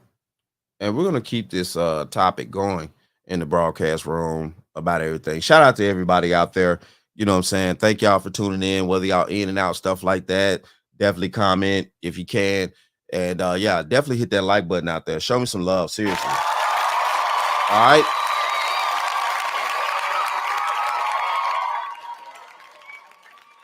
All right, let's go here now. Let's dive off into this. We start in Aurora, where police are now joining a regional effort to address Venezuelan gang activity and other crimes involving migrant communities. This is video of a jewelry store heist in nearby Denver, and it shows what police say are alleged members of that gang in action. And this is not the only crime under investigation. Fox 31's Nate Beld is speaking with Aurora's mayor tonight about this issue. He joins us live from the newsroom tonight. Nate. Hey guys, the Aurora Police Department announced today that it's joining forces with Colorado State Patrol and the Bureau of Investigation to create a special task force to address the city's concerns about Venezuelan gang Tren de Aragua. APD says the task force's main goal will be to assist agencies around the area by maximizing resources and sharing intelligence in ongoing investigations. Aurora Mayor Mike Kaufman says this task force has been... There you go right there. Hold on. Perfect picture. Perfect picture. Do you see what's going on here? Do you see? They're running up in jewelry stores up in Colorado, you know, doing what they want to do in these sanctuary cities. They're only in the sanctuary cities right now. But they're doing what they want to do. Criminals don't care about laws. I don't know how hard we got to stress this. I don't know how long we got to stress this.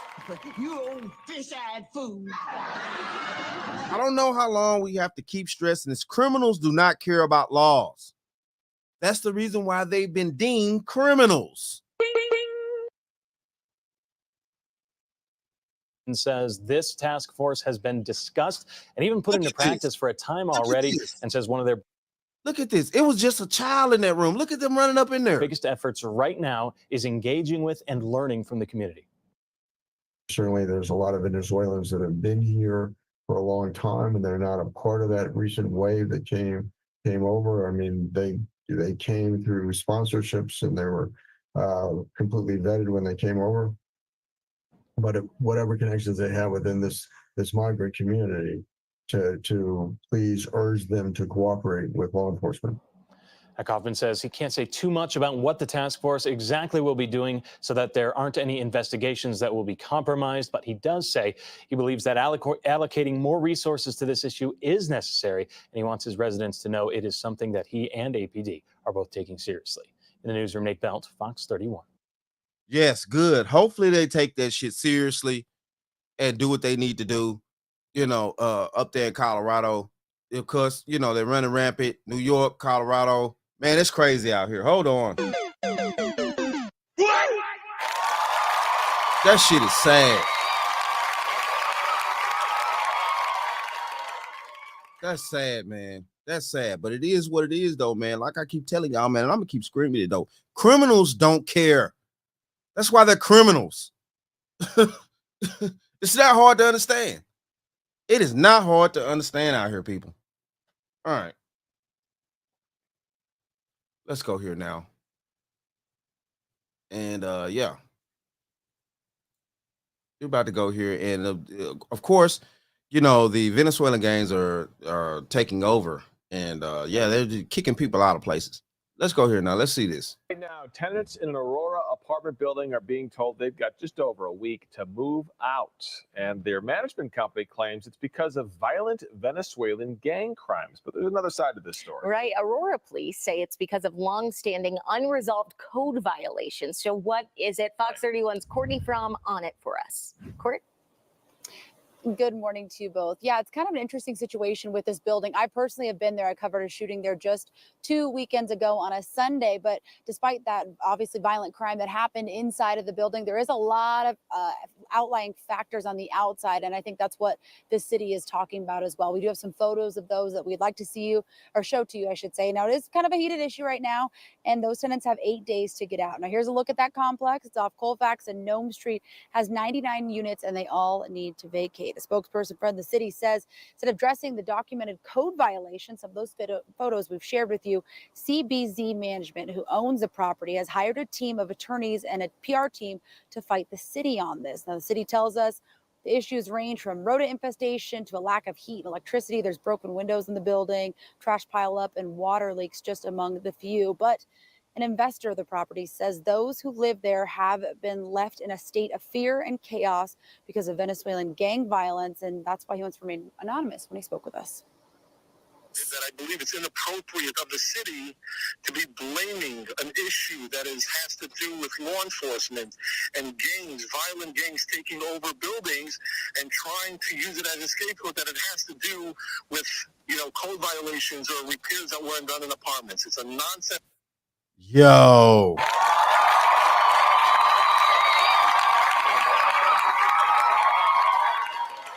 So apparently they're using code violations and things like that. Now, as you can clearly see, that like to look at that, yeah, definitely the definitely it is a lot of code violations, things like that also going on. Those apartment complexes are truly screwed.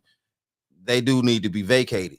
But the thing of this is, when you're dealing with a criminal element does not care about those type of amenities.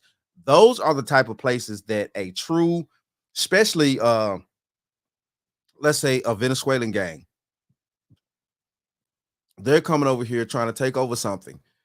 That is the proper space to do that in. A gang, a true hardcore gang, they don't care about living conditions like that. They're not worried about that type of stuff. They need a true place to dominate in. They need an area to claim. They need a space to, organize in. And that's a true haven for organization for criminals. A broken down space like that.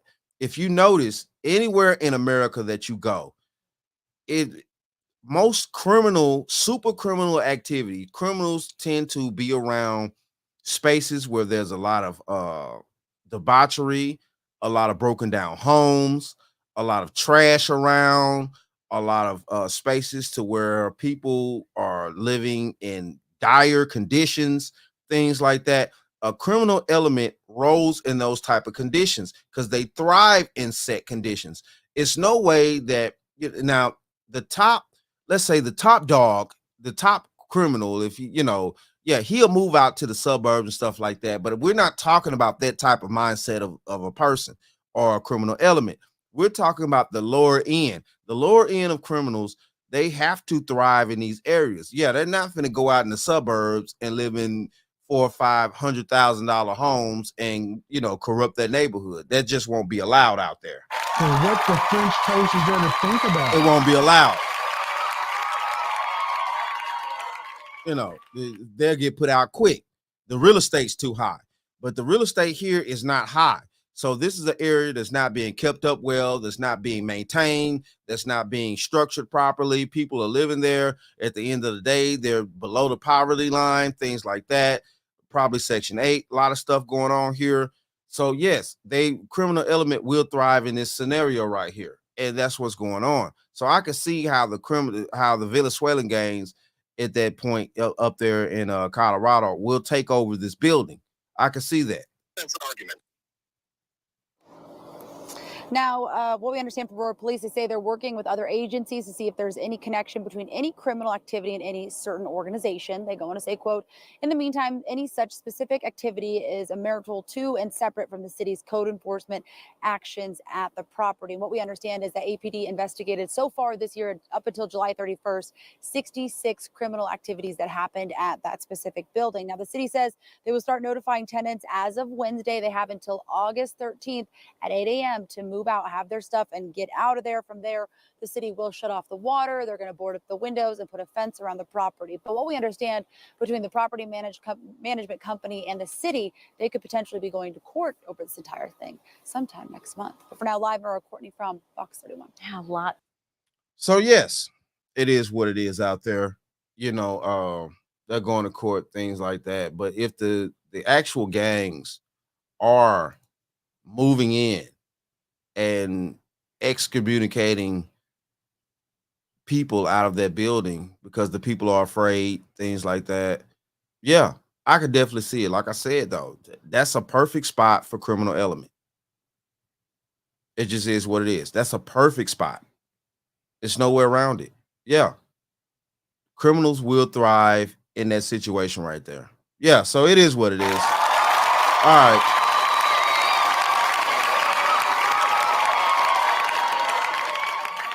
Yeah, we're about to keep this situation rolling here and things like that. You know, but yeah, though, that's what's going down in the Venezuelan situation, man. Listen, look, I hope that Colorado gets things back under control, because they definitely need to. You know, which shit, to be honest with you, all those sanctuary cities and things like that need to get things under control. It's crazy out here. It's crazy. All right. So let's go here now. We're going to go to the Dani Leih situation. You know, she's out here drunk driving, hitting people, doing all types of crazy things. So what the French toast is there to think about? So yeah, we're about to dive off into this. Let's go here now. Your hands behind your back. Step down so you don't fall now. Okay.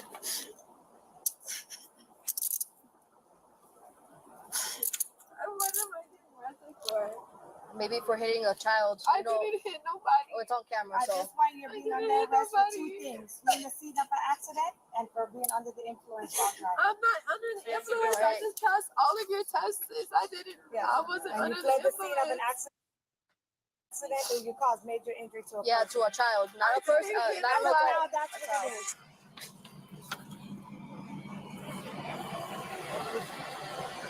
Don Julio. Okay, they got the Don Julio in the joint. And what the French toast is there to think about? Oh yeah, the open bottle of Don Julio in the car. Yeah, man, stop it, bro.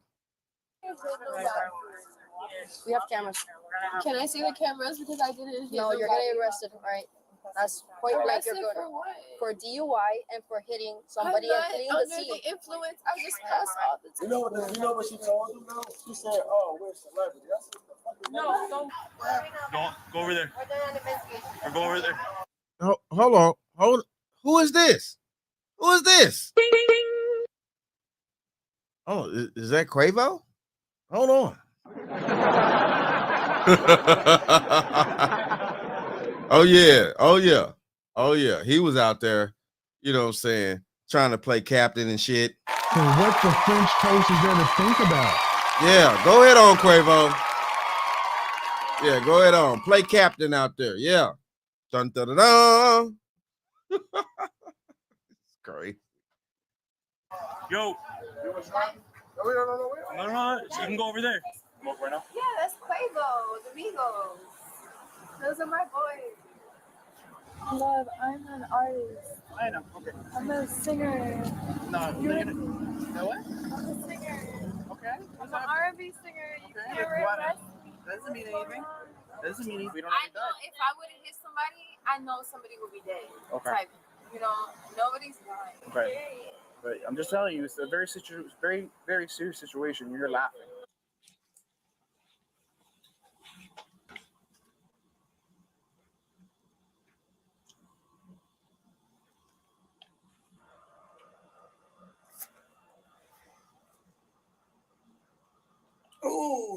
Dude. Okay, hold on.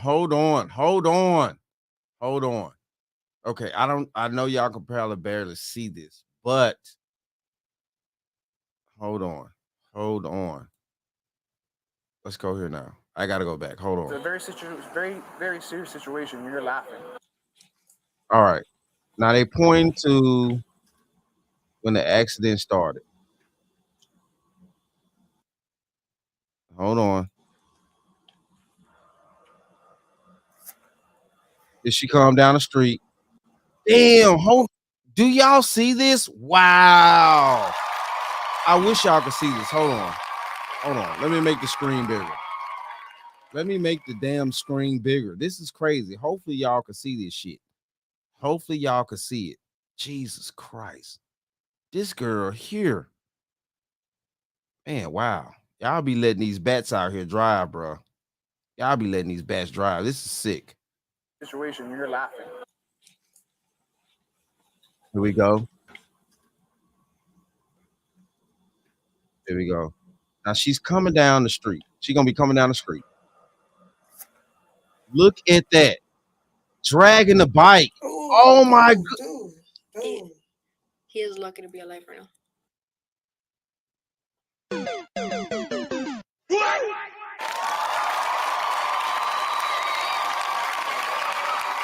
But you're a Dorito. You was never chose. You're a Dorito, bitch. And you're mad that you're not chose. And you never will be chose. You old fish-eyed fool. Man, this is crazy. Are you kidding me? Did y'all see that trail that was going down the screen right there? She was dragging the bike. Dude, man, yes, that kid was lucky to be alive. Oh my goodness. And okay, let's keep going. Yeah, so the witness said exactly what the witness said. On May 30th, 2023, R&B singer Dani Leih, aka Daniel Carell, was speeding in a Mercedes G-Wagon while being lit off that 1942. A teenager who was on a scooter who was attempting to cross the street was hit by Dani Leih, who didn't even stop or slow down. She kept driving. The scooter was dragged along with the G-Wagon for several hundred yards, and the kid who was hit got hit to the ground. The kid suffered severe injuries. She was pulled over about 5 blocks later by Miami Beach police. The victim was rushed to the hospital. They suffered a kidney laceration and a spinal fracture. And this is what happened after Dani Leih claims she didn't even know she hit somebody.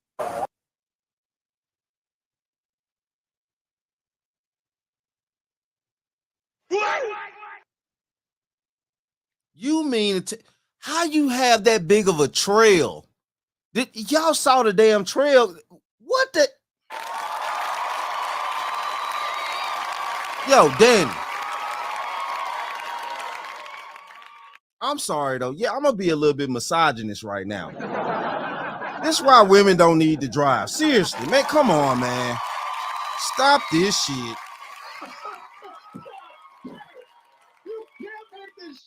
And I know it's just not women. Don't get me wrong out here, okay? You know what I'm saying? But I mean, Jesus Christ, man. Oh my, how you not pay attention to you? Sparks is flying from up underneath your damn car out here.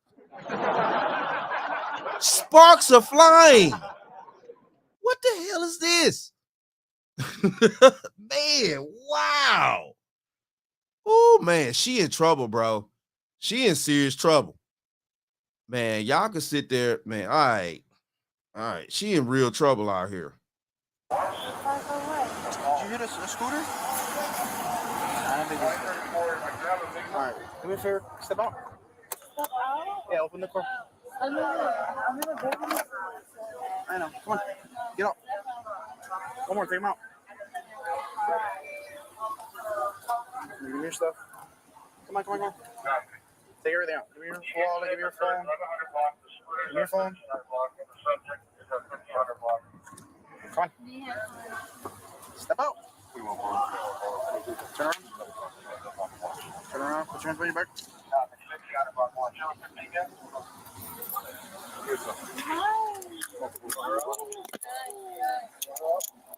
Yeah, take her out. You're not arrested right now. I'm just trying to figure everything out, okay?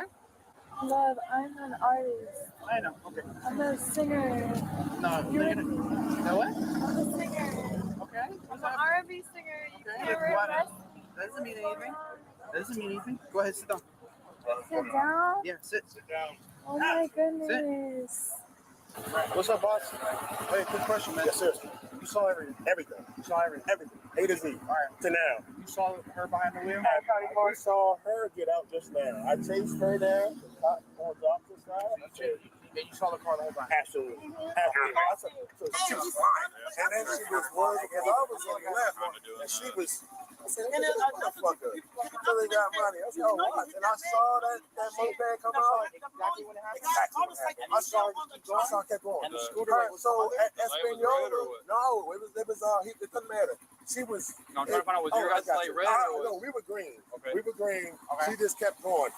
There was somebody in the pedestrian crosswalk with the scooter crossing, and she just rocked and didn't stop or nothing. On the crosswalk? So no, at the intersection of All right, I'm sorry. So you guys were coming north on Washington. Excellent, yeah. You guys' light was green. Green. But the guy with the scooter was crossing while the light was green? Exactly. So maybe it was. No, I understand, but we're just trying to figure out the actual story. Yeah, that's fine. So at the same time, a bunch of people ran all the way up from 9th to Espanola and said, hey, you still got that guy's moped underneath your truck. The moped was still. She started backing up and almost hit us. Yeah. To get out. Right. Yes, and we had to run We right. all, right.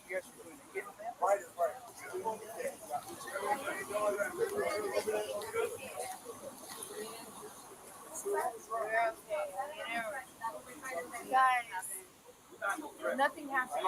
I don't know what they're talking about. I don't know what the plan is. I was literally How did nothing happen?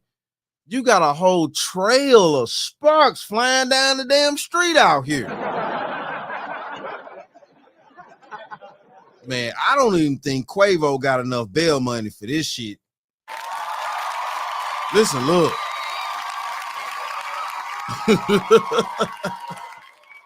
Wow.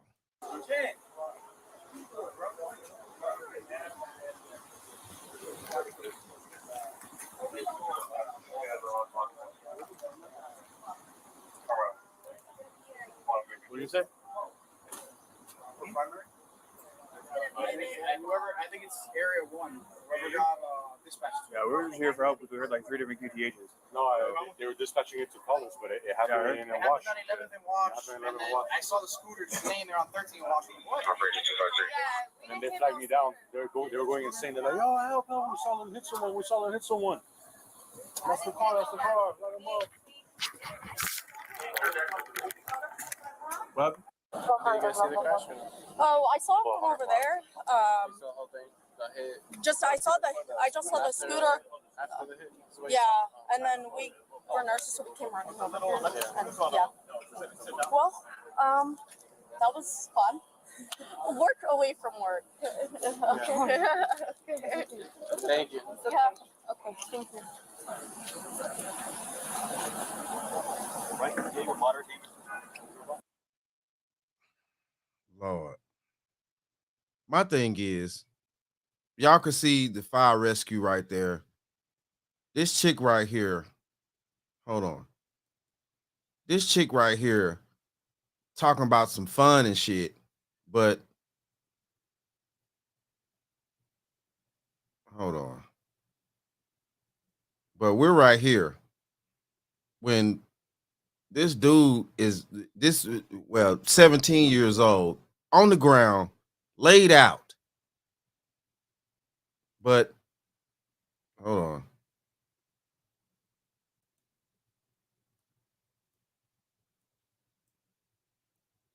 Jesus Christ. Let me get my point through. Come on. But it's fun. It's fun though.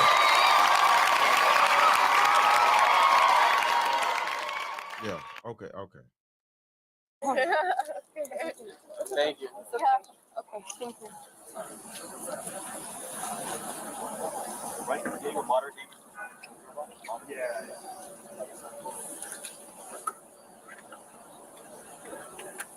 If it's a trauma, I'm gonna need you to take follow her, please. If you don't mind. Okay. This is mother's name. Mom?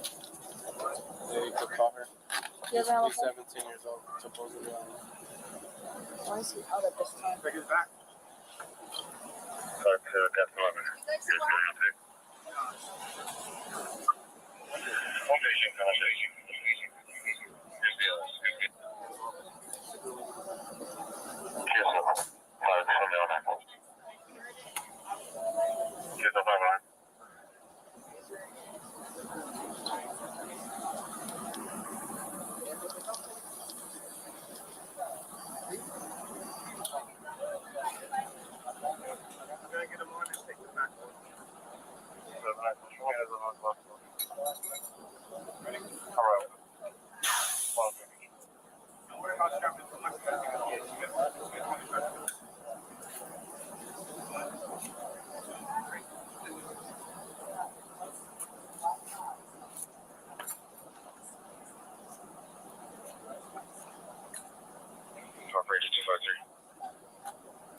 Show myself. Maybe get a chance. We'll figure out what it's going to let me know. He's probably going to Mount Sinai. Yeah? Okay. Thank you. I'll use your regular ship, right? Yeah, I'm here for you. She's saying I hit somebody? Huh? That girl saying I hit somebody? That's the witness you guys have? We have a couple. A couple people? Yes, In ma'am. Miami Beach? And we have video cameras. What time is it? Yeah. What time is it? 1 o'clock in the morning. You listening to people 1 o'clock in the morning talking about I hit somebody? We got multiple calls for you. The call is police. You think we want to do this at 1 o'clock in the morning? No. I know, I just want to go home. I do too. To my child. Well, I don't have kids yet, but I definitely want to go You home. need to have a kid because you will want to go home to What's going on? What? Trying to see what we can do about this situation. You can't do nothing about the situation. Because it is. So I'm guessing this dude was one of the security dudes, you know, things like that. You know, something. He had something to do with the entourage. Trying to see what we can do about this situation. You can't do nothing about the situation. Because it's a serious situation. She hit a scooter and she drove Right. up. So, all right. And they say that you hit someone, right? Just an investigation. Just chill out here, right? Just be detained. Is this your car or is it a rental? It's my car. I have my car seat in there. I have a baby. Like, I'm not, I was going home. Where are you coming from? I was coming home from a little. All right, Quavo walking up right now. You know what I'm saying? Shout out to Quavo.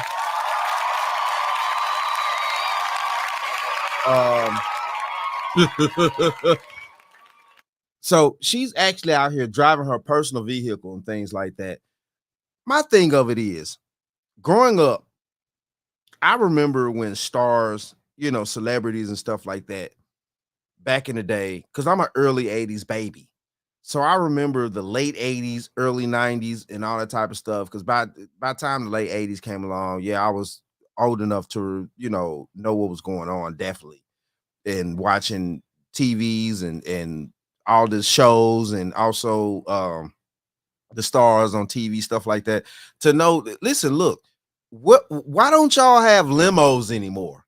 Why don't y'all have personal drivers at least? When y'all going out on nights on the town and stuff like that, y'all going to get lit. Why aren't y'all paying people like the stars back in the day used to? What are y'all doing? French toast is there to think about?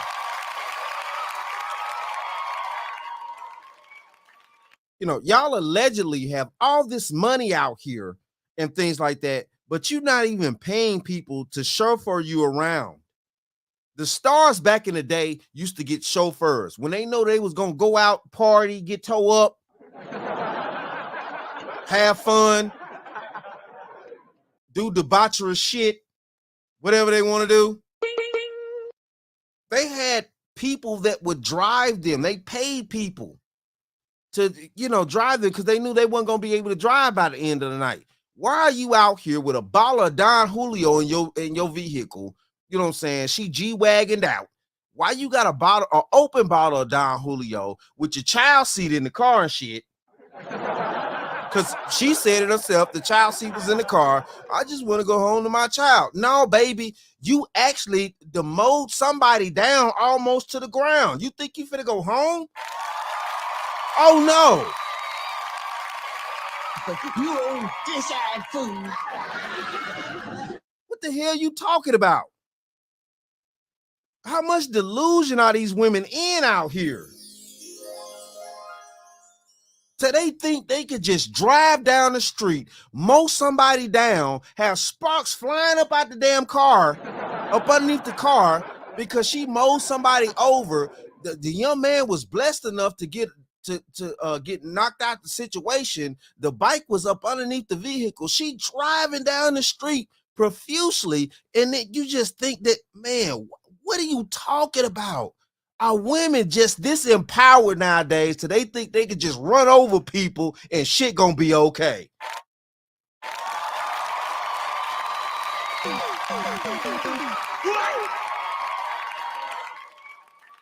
My goodness, man. Go over there. Or go over there. Yo. Yeah.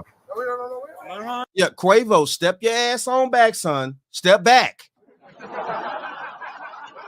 Yeah, okay.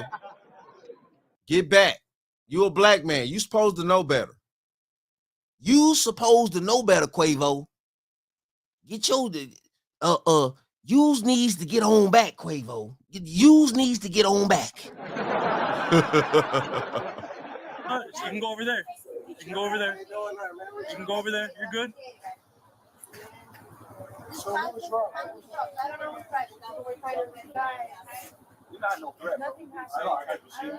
Okay, but you can't just be pulling up in here in the group, bro. All right. Appreciate it. What's up? What's happening? What's happening? We're doing an investigation. All right.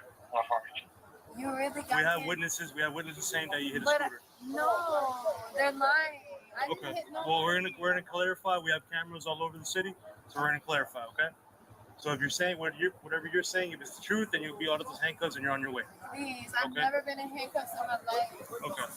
It's just protocol. We have to do it for the investigation. Really, honestly, it hurts my wrist. It's not okay.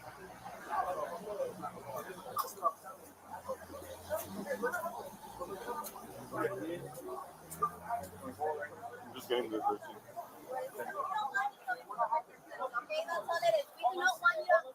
Okay, but we do not want you talking to the witnesses because you know the. Legally, you can't stop the investigation. Yes, I can. No, he ain't in the investigation. I'm not in the investigation.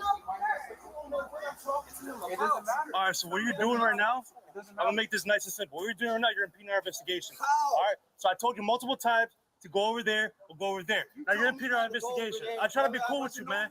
I'm trying to be cool with you. But now you're causing a scene for no reason. All right. I'm losing my patience with you, man. I'm losing my patience. All right. So what do you want to do? You want to keep on impeding our investigation? Or you want to go somewhere else? I'm not impeding anything. I'm ready. Then go somewhere else, bro. It has nothing to concern with you. He telling you to kill your dumb ass somewhere else.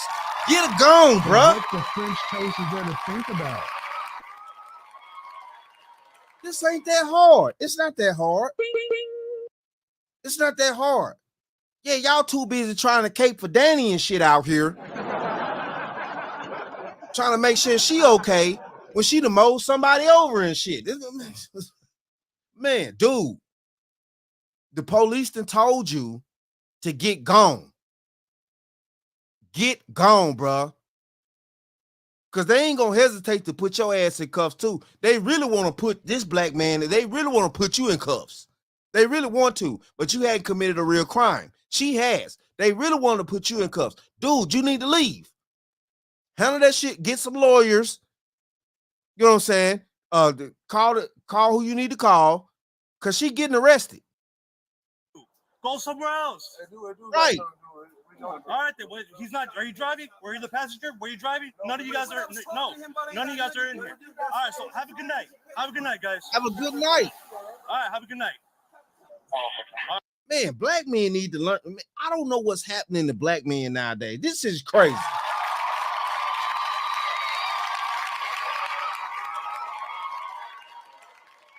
When 5-0, and I'm using old school terms out here, when 5-0 tell you you need to get gone, they trying to tell you to get gone. Dude, you studies running around here being a bat. Hold on. You study running around here being a bat, talking about you ain't done anything, this and that. Yeah, you hanging around a crime scene. It's a crime scene at that point. What y'all don't understand nowadays about what a crime scene is? Anywhere where the police are putting up tape or they telling you to move around to get away from them, to get yourself back, it's a damn crime scene. You need to move, son. Go get you a burger. They look like they eat the burgers all day. I mean, you know, hey.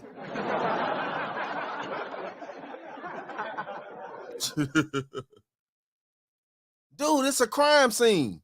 He telling you to move. Man, I don't understand. You know, I don't get it. I don't get the stupidity. You think you entitled as a damn man? Have y'all forgotten what type of country y'all live in? Where we come from? Like, shit.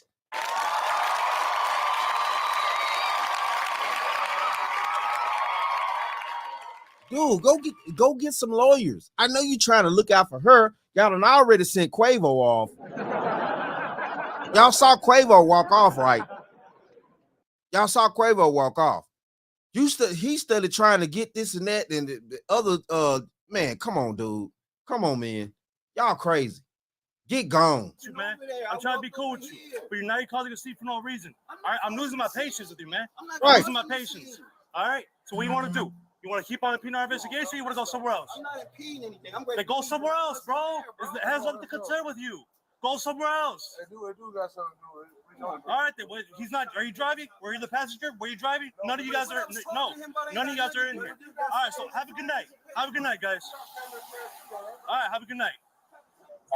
All right. Well, now we're doing an investigation. All right. See, the thing of this is, and yeah, I'm chopping it up. The thing of this is what happened was she really severely injured somebody. This could turn into a case of vehicular homicide. Seriously, it really could. So what the French toast is there to think about? Now this situation just happened. Let me see, 23/5/30. You know, this situation just happened not too long ago. So this could turn into a case of vehicular homicide by DUI. That's a major situation. That's a major situation. Remember the Mothers Against Drunk Drivers? I'm sorry, women. I'm gonna tell y'all something too. That's gonna work against y'all too out here in the future. So what the French toast is there to y'all want to drive drunk?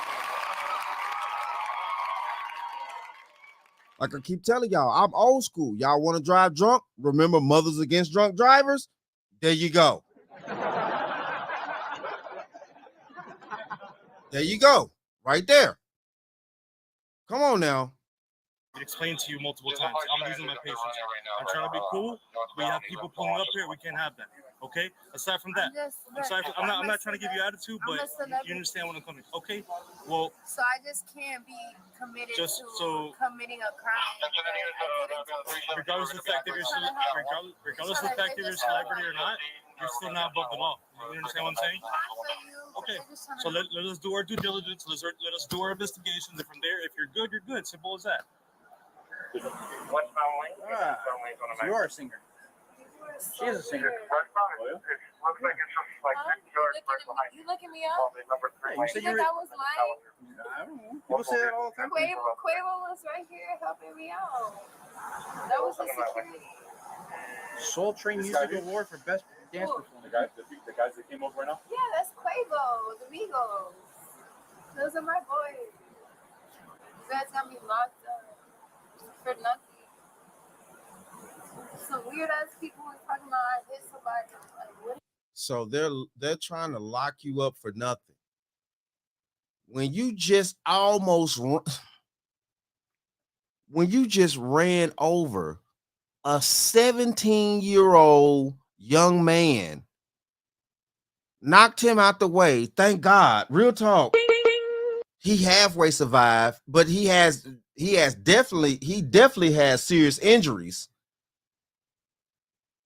And you drug the bike up underneath your G-Wagon for at least a damn mile.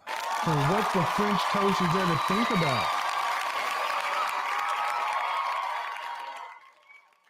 But that's nothing. And then you wasn't even paying attention enough to know that you was actually dragging another type of vehicle up underneath your car for at least a mile with sparks flying out your damn. is he talking about? That's crazy. Did somebody die? We don't find anything unless you go. Did somebody die? I don't know. How do you not know? You know if somebody died. Did somebody die? We don't know yet. How do you not know if somebody's dead? No one's told us anything. You guys are crazy. I heard fire rescue responding, but I don't know for what. I don't know. You know nobody died. Hey, what's your first name? Daniela, right? Danielle. Okay, you know this is a very serious thing, right? You know you hit somebody on a scooter and you left. Yes, you did. Why? Okay, so why is there damage on your hood and your front bumper? There's no damage on my hood. There's none whatsoever? Can I look? No, you cannot look. There is damage. No.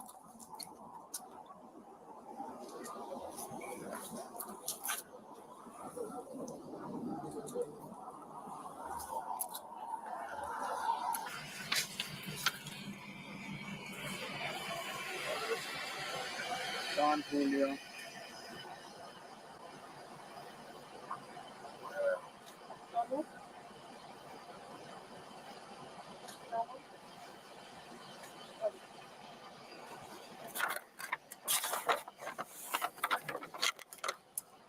That's it. Thank you. No, there's not. Well, it's not. It's a really serious thing, and you're in here laughing. I'm not laughing. You are laughing. No, I'm not. Yes, you are. I just think it's... Someone right now could be losing their life because of you. Nobody's dying, bro. You don't know that. I know that for sure. Like you asked us. We don't know I know if I would have hit somebody, I know somebody would be dead. Okay.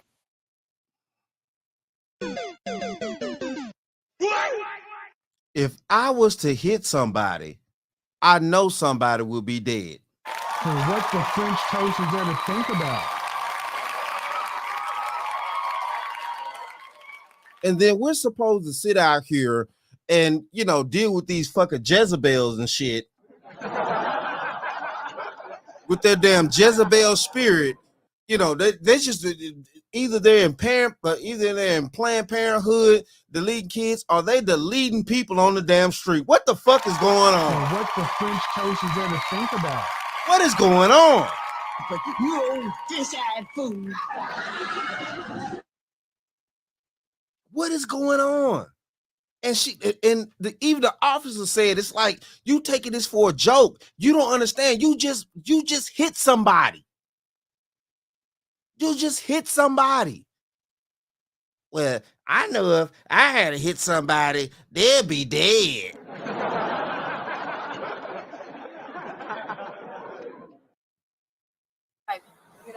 Nobody's dying. Right. But I'm just telling you, it's a very, very serious situation. You're laughing. I'm not laughing. You are. Don't make me feel bad, Officer Noah. You should feel bad. Noah? You hit somebody. Don't make you feel bad? What do you mean? You just... Ooh-wee. Ooh-wee. Birds of a feather flock together. So at the end of the day, though, if she has this type of mindset, what type of mindset Quavo got?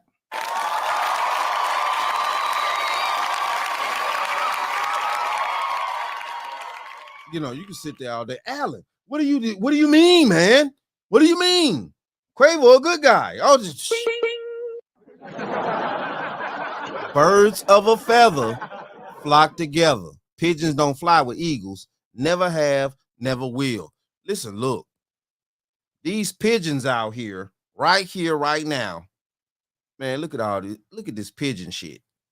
I didn't hit nobody. If you didn't hit anybody, then none of this would be happening right now. Nothing. I didn't hit nobody. I know for a fact I didn't hit Okay. nobody. Hello? Hey. Who? Okay, I'll send it to you now. You know, we have... Oh, she's going to handle it?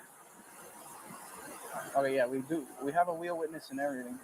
Or a witness of the vehicle. He saw it, and then Omar stopped it. And we have the driver here. An ambulance did respond. Did it? Did. Okay, and I did see the guy on the ground laying on the floor with people around. So is there an ambulance grabbing him? Maybe, I don't know. I'm not there. It's right there, no? It's no. It's a lot. It's 5 blocks. Officer Noah? Yes. I feel like you're just being like so mean to me. I haven't been mean to you. Bitch, why you still laughing? Why is she still laughing?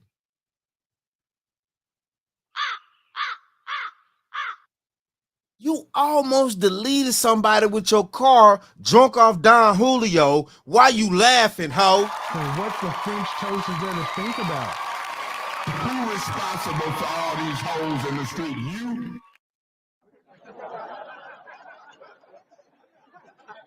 Why is she laughing like a damn hyena? And then everybody want to sit around here and wonder why we having all these discussions on the internet, woo to woo, by ain't nobody trying to marry and this and that. Most men out here, we don't see nothing but hyenas. So what the French toast is there to think about? That'll laugh at tragic moments like this. Ain't nobody saying it. I'ma say it. This is what we seeing as men. We seeing women that would laugh at running over a 17-year-old on a bike, carrying the car for 5 blocks. Carrying the bike for 5 blocks. Lucky he got knocked out of the situation, but he's still in critical condition. And she's sitting on the curb laughing. Laughing. Like this shit fucking funny.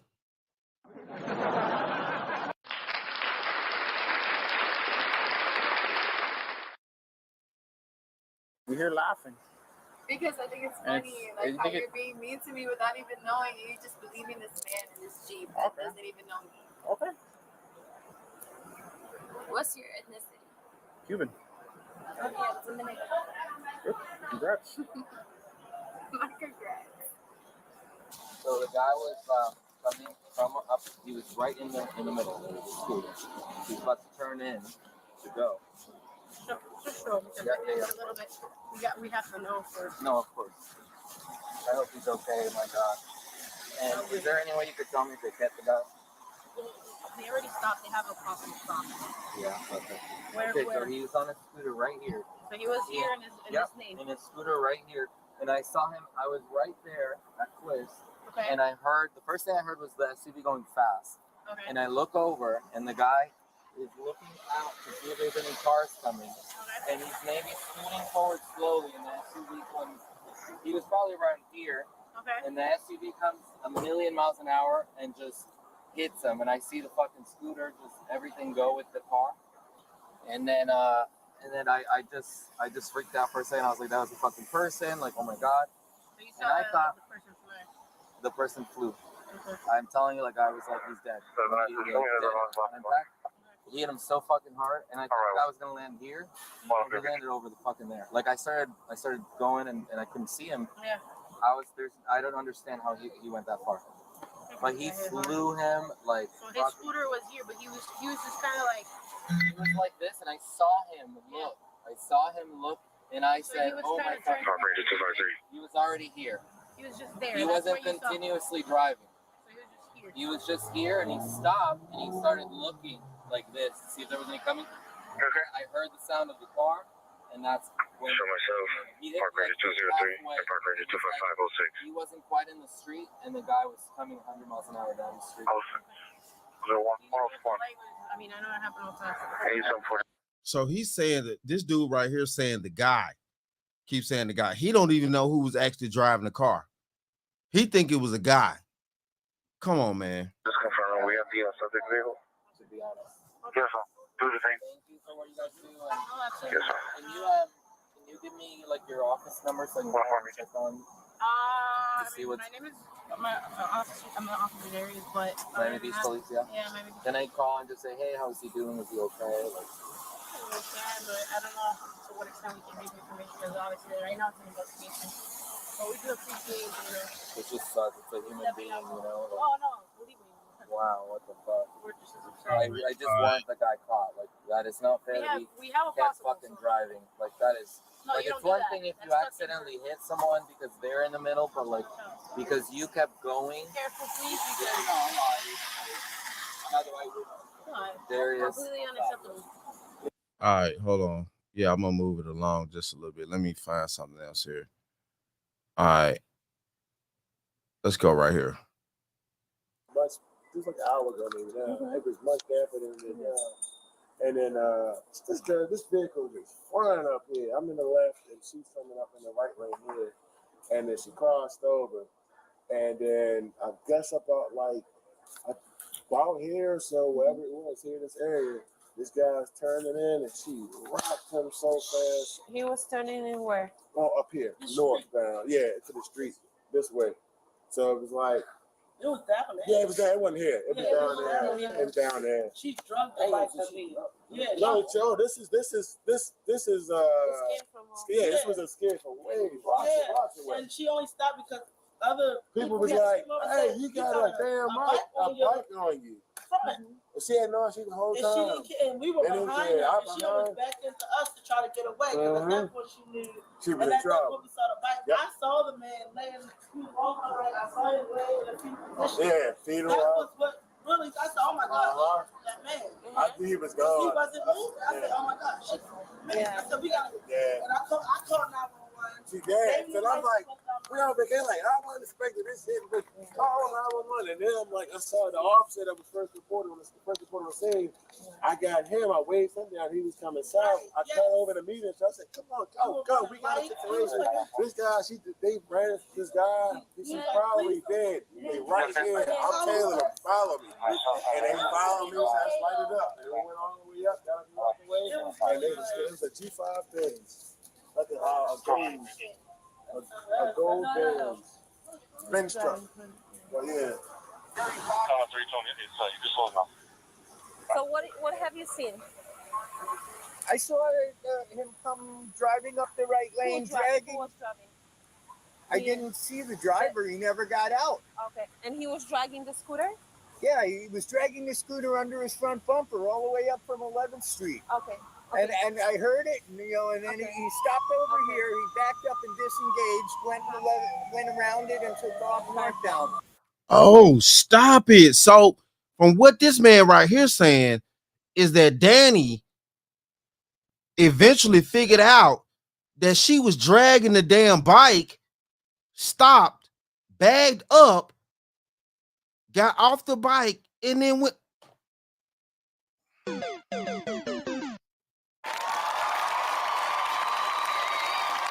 Oh my goodness.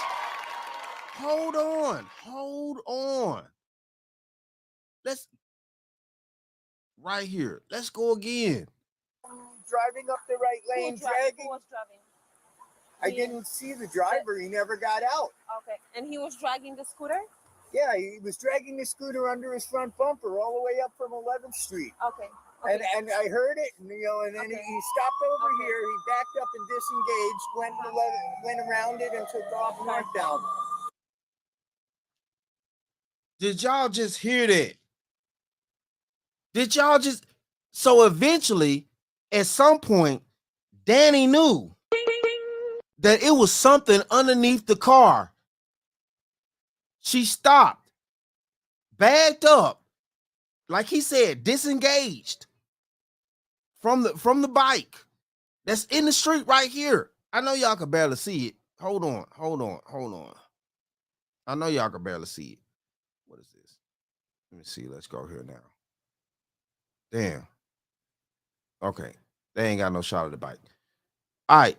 From the bike. And then he said she moved around. Like he said he didn't know who was driving the car. But now that we know, she moved around, backed up, then moved around and drove off. Oh my goodness. Wow. And a white SUV that was stopped over there that had a stop for him to pull out, followed him. Okay. He turned on, the white SUV turned on his emergency flashers, and Look the guy at that took bike. like 45 miles an hour, and the SUV was following right on his bumper. Do you have your ID? Why do you need my ID? Because you witnessed it. So if anything, if there's all I saw was him disengage. I didn't get the tag number. No worries, but I can't identify the driver. Okay, thank you. That was crazy. I saw you guys probably doing an Uber delivery or something like that. Yeah, that one is closed, but people are parked, so you see. Trying to get out. Yeah. It's still a crime scene. Yeah. Are you they said if they go to trauma, it goes over to AIF or something? Hey. Yeah. I'm trying to remember that. Yeah. Hopefully y'all get them, man. You know what she told? Hold on. She said, "Oh, we're celebrity." No, we're done with the. Hold on. Did y'all see that? There we go with that fucking celebrity shit. Hold on. I think I got a. Hold on. Is that the bike? Damn. I can't get it clear of the bike. All right. Okay. Yeah. Wow. Look at the bike. Look at the bike. "Oh, we're celebrity." No, we're done with the crash investigation. What we're gonna do now is we're gonna do a set of tests to determine if you're driving under the influence. Okay, so we're starting a criminal investigation. Okay, so do us a favor. We're gonna walk over here because it's a little bit more stable and there's more light. All right. Go ahead, walk.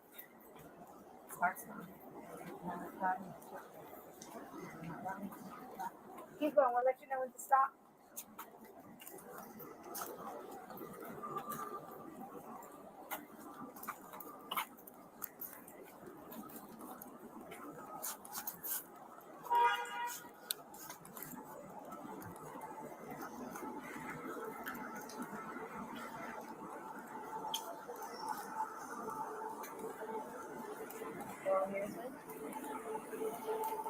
Over here. All right. Face me. Hold on. No. I'm just very nervous right now. Yes. Okay. Let's sit down here. Yeah. Right there. I make sure she knows she has. Okay, you see this line, correct? So the first steps that we're gonna do is follow horizontal gaze. Okay, so you're gonna follow the tip of my pen. Okay? Gonna cover it so it's not too bright. So I'm gonna check for your eyes. Do you wear contacts? Okay. Do you wear glasses normally? Okay, so you're usually the way that you're wearing. Okay. So you're gonna keep your head still and follow the stimulus, which is this blue point, okay? With your eyes only. You're not gonna move your head. Okay, do you understand the instructions? Don't move by the way. Don't move by no move. So obviously something kicked in because y'all hear her sniffling and shit. You know what I'm saying? So yeah. Obviously it kicked in that this is a serious situation here. The head, just with the eyes. Okay?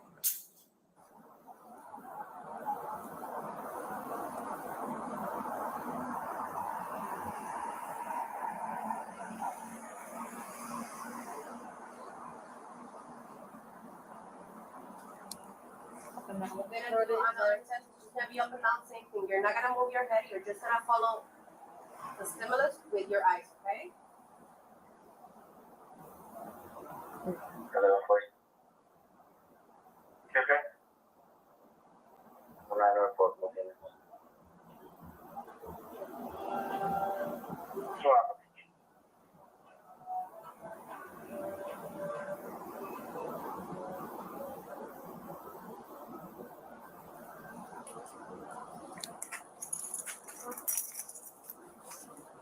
gonna pass to another part.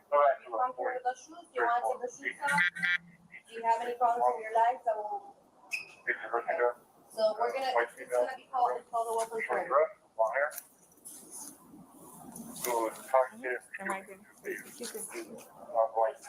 You're gonna put your left foot in line. Okay, so we're gonna use this line. Okay, the one on there. Okay, go ahead. Good job.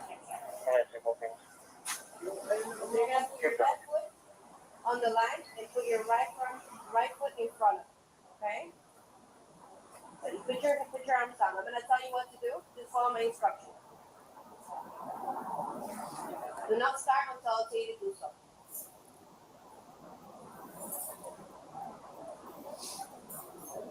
Look at me for a second. Your left foot in the line, your right foot is right in front. Okay, your hands on your side at all times. Okay? Again, do not start until I tell you to do so. Do you understand the instructions? Yes. When I tell you to begin, take 9 steps, heel to toe step on the line. Turn around, keeping one foot on the line. And return 9 steps, heel to toe steps. Who's in the starting position, especially go back to that. On the 9th step, keep the front foot on the line and curve by taking several small steps with one foot. While walking, watch your feet at all times. Keep your arms at your side and count steps aloud so I can hear you. Once you begin to now stop the test until it's complete. So you understand the instructions? You may begin now. 1, 2, 3, 5, 6, 7, 8, 9.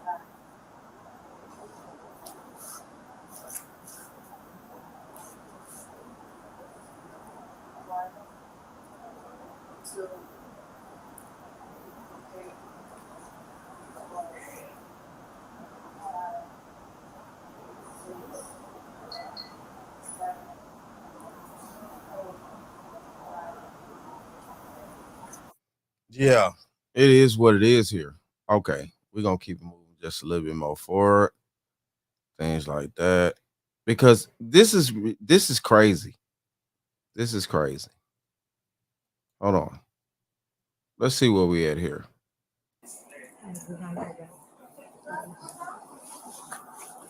Get it? So this part? Yeah. Okay. Let me get this right to you. Do you want to do the honors? How are you doing tonight? Hold on.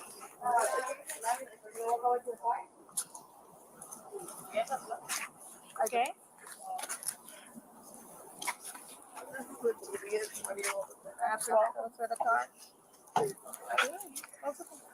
Lean forward.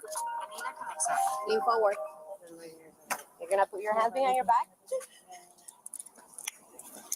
Step down so you don't fall, ma'am. Okay.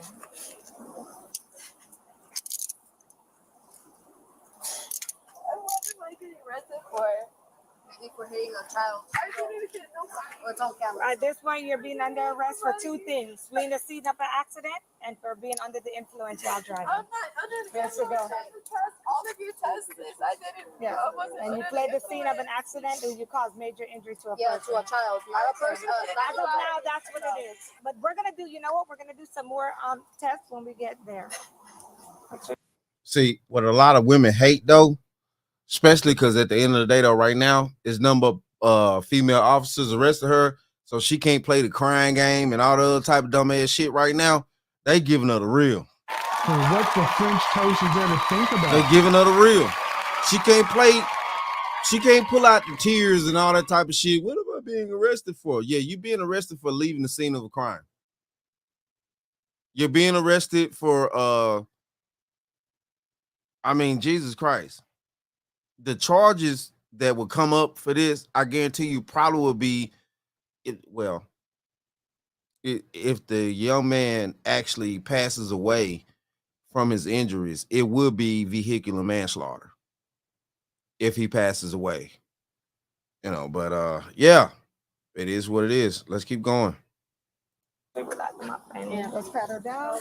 You got gloves on you? Forward? Yeah.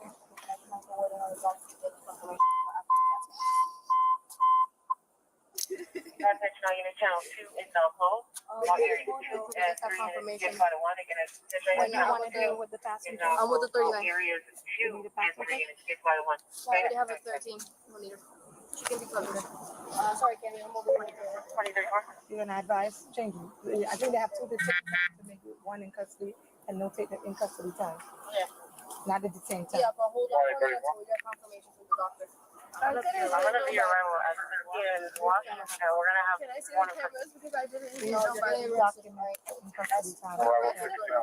for DUI and for hitting somebody under the influence. We're gonna do another test. We can please no PG in custody time. I don't have a sweater or something because I'm literally not any better in the car. Check her down. Where is it? We'll get that for you, okay? What is your first name again? What's your first name, ma'am? I can't hear you. I'm sorry. Danielle. Okay, we'll get you your sweater, okay? Just give it over. Like you said, if you're not, there's one more test, and I'm gonna admit. So now you need a sweater, but you left the house like that. Now you need a sweater. Okay. For that, and so we can prove what you're saying, okay? I literally have a bikini on. That's fine. Widen your stance. Widen your stance. She's going to check between there, yes, because you could be hiding something there, so it's going to be touched. But now we know you're not. R&B singer, please. Really, that's nice. Okay, we'll talk some more, Miss Danielle. Watch your head as you enter the car, okay? Let me help you with your hair. Okay, slide back so you don't hit your head. Bend down. Can I please grab a sweater so I don't go to We're jail? gonna give it to you. Okay. Thank you. Do you want any? Leave your camera on. Ooh, dude.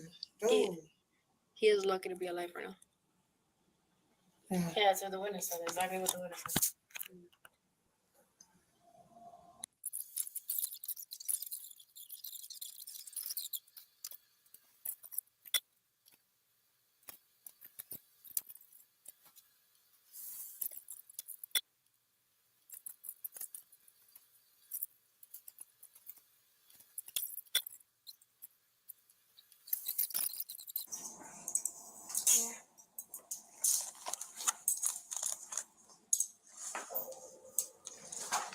This is citations you're getting, okay? Everyone leaving the scene of a crash. You didn't observe, you can take it to court, do all of that. You'll be going to court, so don't worry, okay? The DUI, and then reference because it was an accident. You also got cited for DUI property damage, all right? You are going to sign here, not saying that you're guilty, but just acknowledging that I gave you these citations. Okay?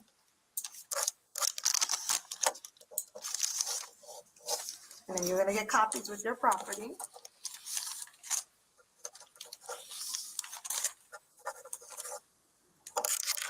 That's all right.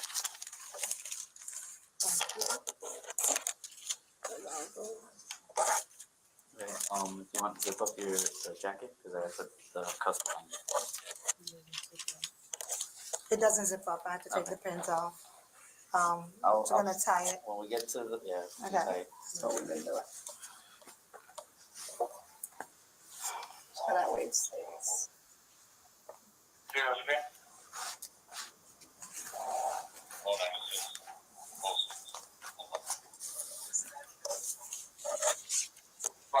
Lift your arms, bend the elbows. Take these with you. Oh, you're gonna kill me. Hold on. What? No, it's fine. She's fine. Color on that. Driving on you just only left one ticket. Bend your arm and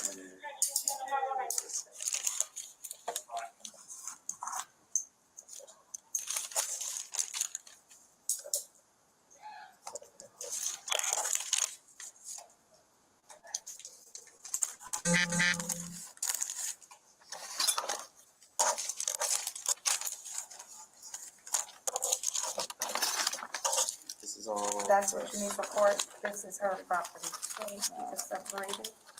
Slide it in. You know what? Just put it in. I'll put this inside the discharge paperwork. Okay.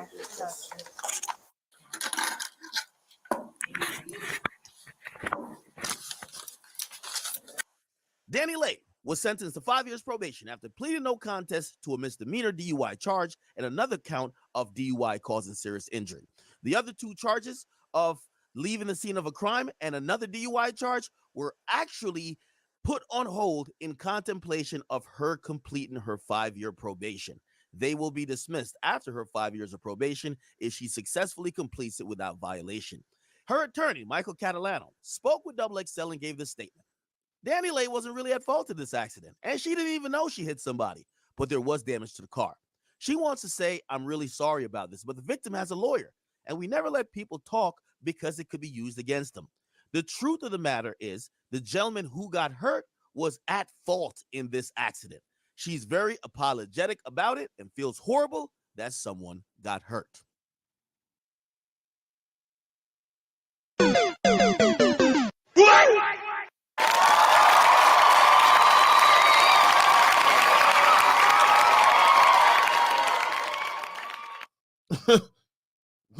Oh Lord.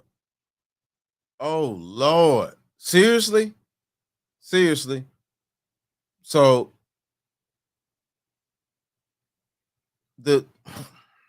okay. Now, my thought process is when you are actually either a pedestrian, basically, walking on a bike. My thought process is that the pedestrian has the right of way. I mean, hold on. I don't know. Did the laws change on that or something? Or What the French toast is there to think about? I mean, did they? I don't know. I don't know how things roll in Florida, things like that. But yeah, man. I thought the pedestrian had the right of way. Even if you did see a person in the middle of the street, jaywalking or any damn thing, if you're in a vehicle, you need to you're going to be at fault, low key. That's it. Okay. Hey. So probation. Wow. Okay. And upon completion, I guess everything gets wiped away. Yeah. Okay. Yeah. It is what it is out here,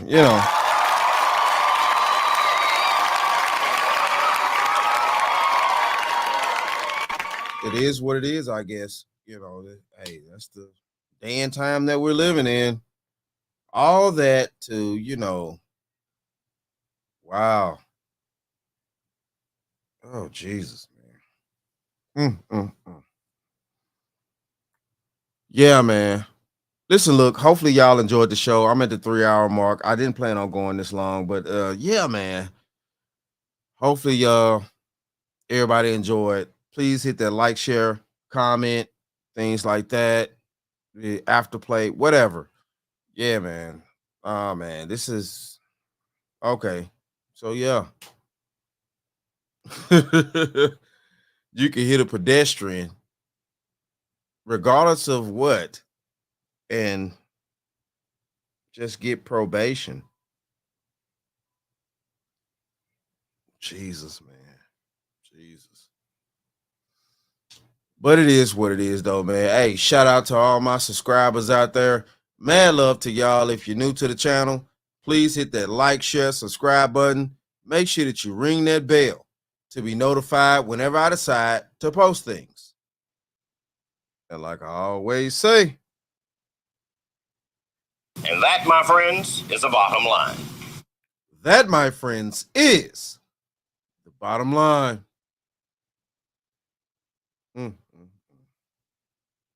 Hey!